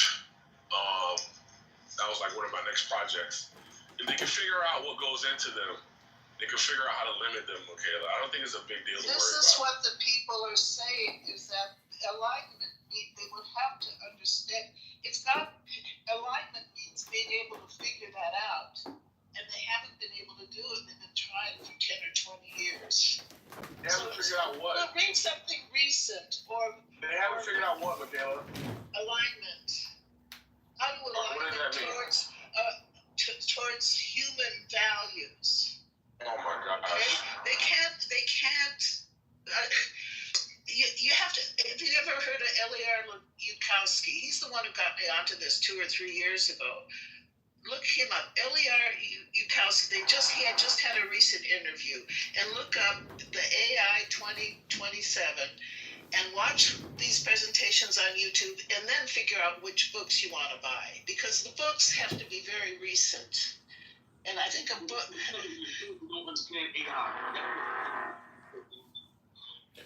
Welcome back to another episode of Clown House Spam Communication, where for the next 5 to 50 minutes you will be spammed relentlessly with spam. Congratulations, everyone, on participating in this spam social experiment. This clown. I mean, you're a clown, but why can't you contribute something better than your stupidness? You're the actual spam. If he could, he would have. He can't. Do you believe that is flat? Yes. Can you show us how you can have a mass of water without a container? If you believe it. Can you show me that? Gravity, Midas. Gravity. The gravity changed 3 times? Yeah, can you prove to us that your mind is not flat? Wait, hold on a second, brother. Did the science of gravity change 3 times, and is it just a theory to this day? Midas, you don't understand scientific theories. They are very powerful. They're almost like facts. They've been constantly, tested and approved. Theories aren't just your beliefs in a colloquial sense. They are actual, strong scientific evidence. There you go. Yeah, that sounds great, man. I wish it was real for them. I mean, it makes them sound real stupid. I mean, right? They would say that we're supposed to follow the great philosophers of time, but they ignore Nietzsche. Nietzsche said you're supposed to ask and question everything. So we have no science to back gravity, or that a ball can have water on the surface, that you can have a mass of water without science. I can't take it seriously. But even if Can I question my mind? Yeah. Can I question that your mind is flat? Can you first answer? Oh, that was funny. That's a mass of water without a container. Answer that question, then we can go for it. Go ahead. I think that your mind is flat. Prove me wrong.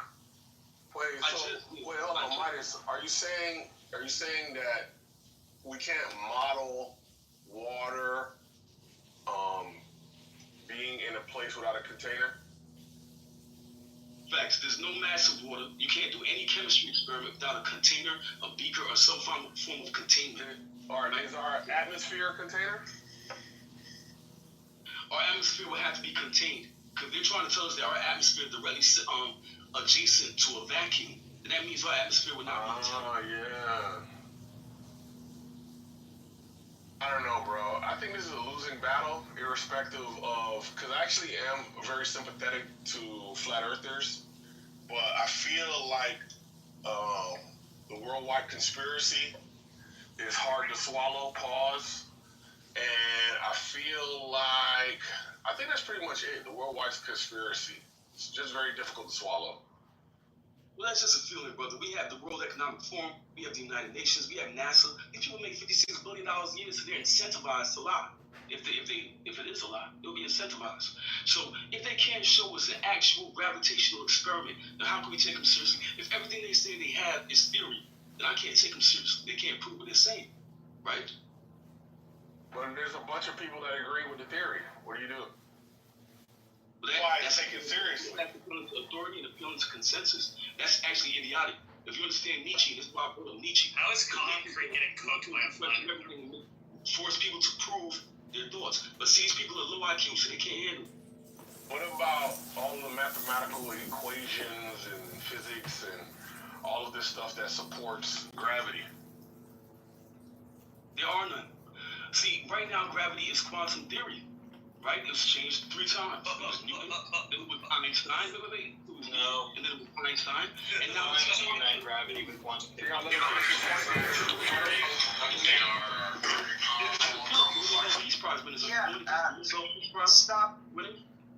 Stop learning science from Facebook, Midas. Figure out what the holographic principle is going to be. Obviously wrong. Are you going against What do you think the collective clubhouse IQ? Midas, do you use Facebook? You have to have no science to back you. How you act. Can you show us the experiment that keeps water on the bowl, and you can add water to that bowl? Go ahead. Yeah, can I ask you something? Do you use Facebook? How many hours do you use Facebook daily?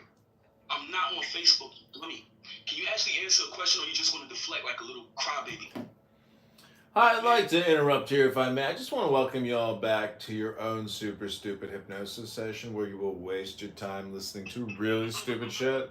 Congratulations, everyone, on wasting your time yet again and falling prey to the word hypnosis game known as Clown House. I give you back your Clown House.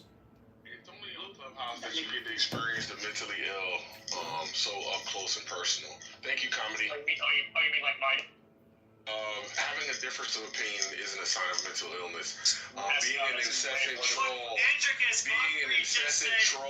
I think is a sign of mental illness. But if you think that believing that the scientific community isn't like truthful is a sign of mental illness, I would just love to know what is that illness, because what you are dealing with would also be considered a mental illness, because the consensus of the world throughout history has been agreeing with the existence of a God.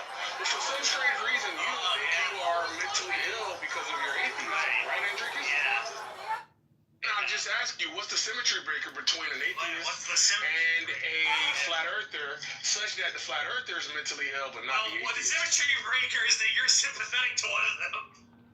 Well, no, the difference is that the person who claims they're atheist has nothing to back them. Me as a flat earther, I actually have evidence and experiments to back me. He's actually using Christian science. What's your favorite flat earth experiment? I did it. The curvature of the earth, obviously. What's your favorite flat earther experiment, Midas? The curvature of the earth, obviously. That's clearly not answering the question I just asked. Well, let's reframe this as a negative. Midas, what topic do you feel maybe that you are insufficient in knowledge of? What do you not actually know, Midas? What do you think you're weak in? What subject areas or topics do you think you're not really well versed in, Midas? Go ahead, Dr. Midas.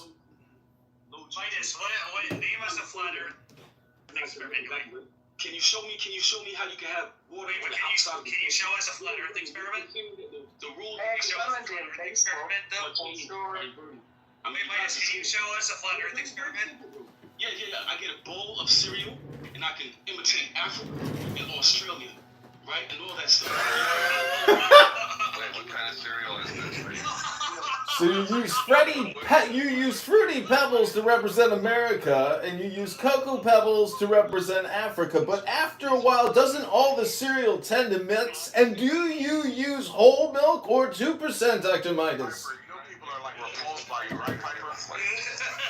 You know everyone's like repulsed by you, but they're nice to you because they know you like mentally fragile. Yeah, right? Okay, Concrete. You take advantage of it by being an obnoxious weirdo. You got it, Concrete. No, is that Clubhouse spam, Clubhouse politics, Clubhouse projection? What type of spam is that exactly, Dr. Concrete? Don't be so fucking obnoxious. Tone it down a little bit. Anybody. So the reason flat Earth experiment was you take some cereal and like Can anybody for some reason. how you can have a mass of water without a container? Can you get a cup of water to drink without a cup? Go ahead. Interesting. Water to drink without a I cup. never thought about it that way, Dr. Midas. Have you ever taken a sprinkler and just sprayed it up in the air and caught all the driblets and the water coming down in your mouth as it makes you all wet, Dr. Midas? Directly from a only on Clubhouse. Have you ever been to the park where they let the drinking fountain just run on auto and you're drinking from the drinking fountain and consider that the earth is flat and maybe you don't know the truth of the earth or the math? How does the water just keep coming out of the drinking fountain without even pushing the button? How did those mechanical geniuses get the water to flow? It's called pressure, and that water comes from a container within the drinking fountain itself. People in Clubhouse are fucking wild. Reservoirs, which are leading to the drinking fountain. So again, you're pointing to containers. Can you show us how you can have a mass of water, more than 1 or 2 droplets? Not Can you condensation. repeat the cereal experiment for us? Anything nasty ever brought. What do you have? What do you have? Yeah, can you tell us about the cereal simulation experiment, Dr. Midas? Can you run us through the cereal experiment again? How do you have a massive water without a container? This is just one question. Wait, but run us through the cereal again. Run us through the cereal experiment. No, you give me because you're saying that round Earth exists. And round Earth is. I didn't quite understand the cereal experiment. It's not that complicated, dum-dum. It's not that complicated, dum-dum. You have to go. Can you run us through the cereal experiment again? Yes. What about what it was? I'm asking him. Minus, can you run us through the cereal experiment? We're in the chemistry experiment without a container, a beaker, and Wait, but can you give us the cereal experiment? Why can't you figure it out? You're so dumb. Why aren't you smart? You got If Concrete understood it, maybe he could run it through it for us. That's gonna be obviously. So you get a bowl, you get a bowl, you put water in it, and you can construct the consonants with your cereal pieces, right? Now the issue is try to do that without a bowl. Go ahead. That's an experiment? Yes. What is it testing? If you get a bowl haircut at 3 p.m. on a Friday and they charging you $20 for a bowl haircut and they don't even give you the fade, I'm just asking a question here. Welcome back to another episode of Clown House Hypnosis, where people talk about anything and everything. It's a total waste of time. It's political. It's projection. It's hypnosis. And it's spam. And it's generally very low IQ. Talking about nothing and wasting all your time. Anyways, I'll give you back the mic. Thanks for listening to my little interlude. I'm going to go read a book and go to the gym. I am complete. I give you back to your spam. Yeah, your brain deadedness was too powerful for me. Yes. The brain rot has fully set in. The name of this room, bro, is called Brain Rot. That's the smartest insult I've ever heard in my life. Welcome back to another exciting episode of Brain Rot. It's a banger. It's called Brain Rot. Welcome back to the Brain Rot. Hi, everybody. To all the Brain Rot sufferers out there. Bob, can you help us out, bro? What do you mean? What's up? Welcome back to the Brain Rot. Welcome back to the Brain Rot. That's right, it's all Brain Rot. Comedy, Bob. Come on, Bob. Well, hold on, we have to change challenge, so you can raise your hand. Well, this is showing y'all low IQ. Can you move comedy to the goo? I was asking you about the rain clouds. So there's no container for that water. It's up in the sky, flying around. There's no container. We're so fucking obsessed. Welcome back to the brain rock, brain rock, brain rock, brain rock. You want to respond to everything I say, bro? Like, get a fucking hobby. Read a book. Go play a video game or something. You obsessed weirdo. I'm trying to ask about rain. Sorry, Roy. I apologize. Go ahead. Wait. What is the container that holds the rain in the sky before it rains? The cloud itself is water vapor, right? It's a container that contains the water. We're talking about vapor. What contains the water? You're running from the argument by running to clouds, bro. So when the water comes from the clouds, does it come like out of a bucket, or does it come in clouds? I'm doing it with water, and this is why your rain clouds won't help you. So can you go back to the experiment and show us how water can stay on the surface of the ball? I have a cereal bowl. Very simple. Everybody can go and get it. I don't know. What is the container? Just fucking listen, Royvis. You don't know what evidence is. What are you talking about? You're a killer. Listen, I don't get how that's funny, but that's how it always works. Evidence is this, then there's evidence. Look, the evidence is this. Look, there's no fingerprints. There's no fingerprints on the gun. The evidence is pointing to no fingerprints being on the gun. That's what the evidence is. No fingerprints being on the gun. And the claim that they want to use to bolster it, right? Hey, a ghost did it. My evidence is there's no fingerprints on the film. It isn't good evidence. But you know what it is? It's evidence. No, it's not.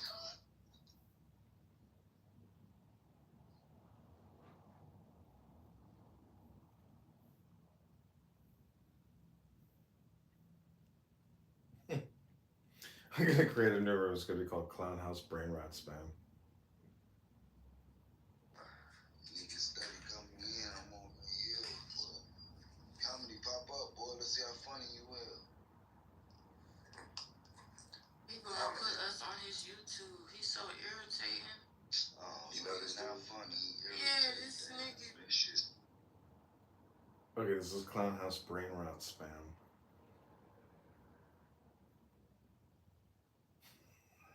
Did you hear them? That was funny. She immediately labeled me as not funny and spam. And she used the hard R on me.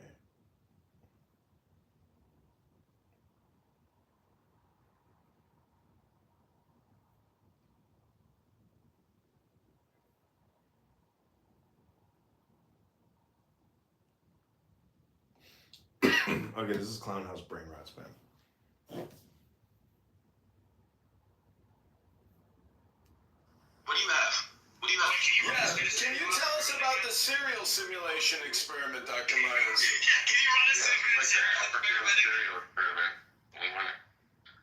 How do you have a massive water without a container? This is just one question. Wait, but run us through the cereal again. Run us through the cereal experiment. No, you're giving you because you're saying that round Earth exists and round Earth exists. I didn't quite understand the cereal experiment. It's not that complicated, dum-dum. It's not that complicated, dum-dum. You have to go over. You run us through the cereal experiment again, Marcus? Yes. What about when it I'm rains? asking him. Can you run us through the cereal experiment? You're in a chemistry experiment without a container, a beaker, and Wait, but can you give us the cereal experiment? Why can't you figure it out? You're so dumb. Why aren't you smart? Concrete understood that maybe he could run it through it for us. That's going to be Obviously. So, you get a bowl.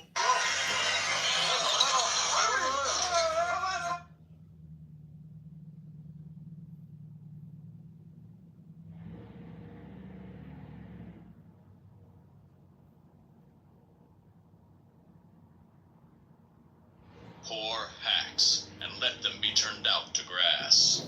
Proof is only possible in mathematics, and mathematics is only a matter of arbitrary conventions. And yet doubt is a good servant, but a bad master. A perfect mistress, but a nagging wife. White is the lash of the overseer. White is black is the watchword of the slave. The master takes no heed. The Chinese cannot help thinking that the octave has 5 notes. The more necessary anything appears to my mind, the more certain it is that I only assert a limitation. I slept with faith and found a corpse in my arms on waking. I drank and danced all night with doubt and found her a virgin in the morning. Chapter 46. Buttons and Rosettes. The cause of sorrow is the desire of the one to the many, or of the many to the one. This also is the cause of joy. But the desire of one to another is all of sorrow. Its birth is hunger, and its death satiety. The desire of the moth for the star at least saves him satiety. Hunger thou, O man, for the infinite. Be insatiable even for the finite. Thus, at the end, shalt thou devour the finite and become the infinite. Be thou more greedy than the shark, more full of yearning than the wind among the pines. The weary pilgrim struggles on. The satiated pilgrim stops. The road winds uphill. All law, all nature must be overcome. Do this by virtue of that in thyself, before which law and nature are but shadows. Chapter 47. Windmill Words. Asana gets rid of anatomy consciousness. Pranayama gets rid of physiology consciousness. Involuntary breaks. Yama and Nayama get rid of ethical consciousness. Voluntary breaks. Pratyahara gets rid of the objective. Dharana. Wouldn't it be great if you could read and manage your business?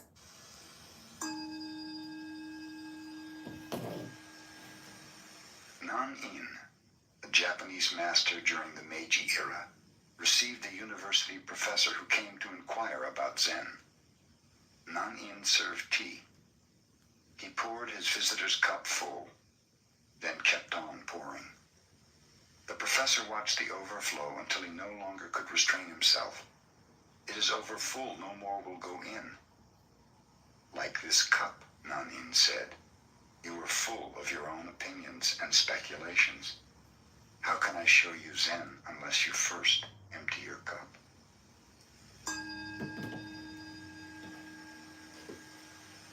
Gudo was the emperor's teacher of his time.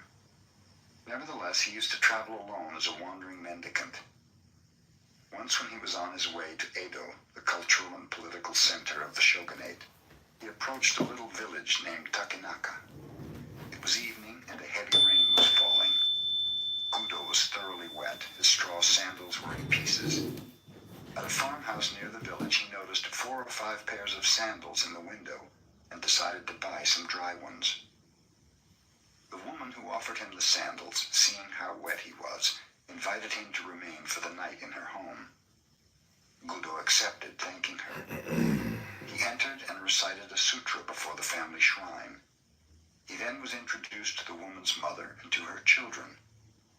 Observing that the entire family was depressed, Gudo asked, what was wrong? My husband is a gambler and a drunkard, the housewife told him.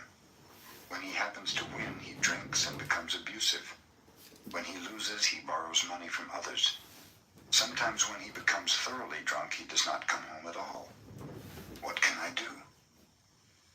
I will help him, said Gudo. Here is some money. Get me a gallon of fine wine and something good to eat. Then you may retire. I will meditate before the shrine. When the man of the house returned about midnight, quite drunk, he bellowed, Hey, wife, I'm home. Have you something for me to eat? I have something for you, said Gudo. I happened to be caught in the rain, and your wife kindly asked me to remain here for the night. In return, I have bought some wine and fish, so you might as well have them. The man was delighted.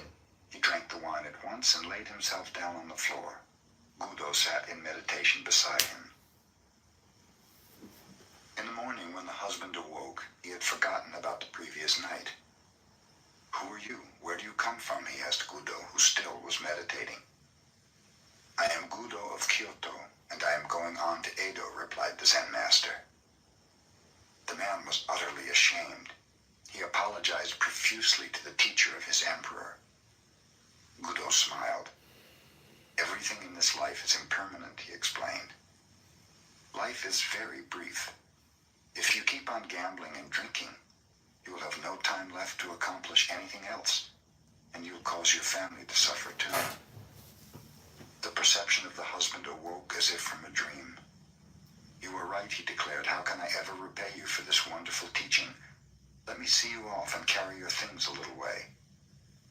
"If you wish," assented Gudo. The two started out. After they had gone 3 miles, Gudo told him to return. "Just another 5 miles, he begged Gudo. They continue on. "You may return now," suggested Gudo. "Another 10 miles, the man replied. "Return now," said Gudo when the 10 miles had been passed. "I'm going to follow you all the rest of my life," declared the man. Modern Zen teachers in Japan spring from the lineage of a famous master who was the successor of Gudo. His name was Munan, the man who never turned back.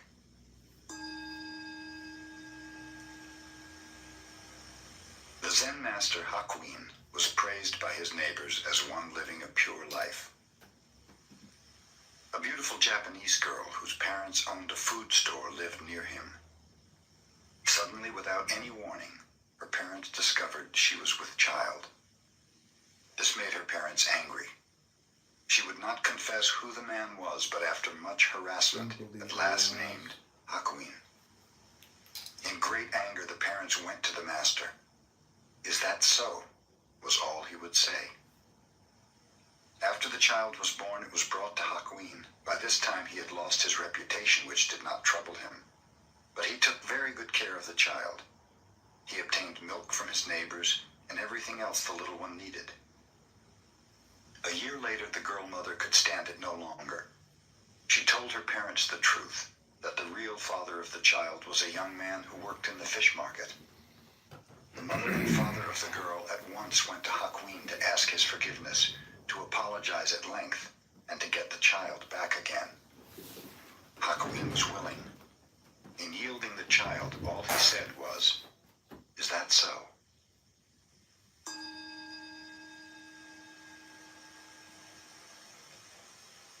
The Master Bankei's talks were attended not only by Zen students, but by persons of all ranks and sects.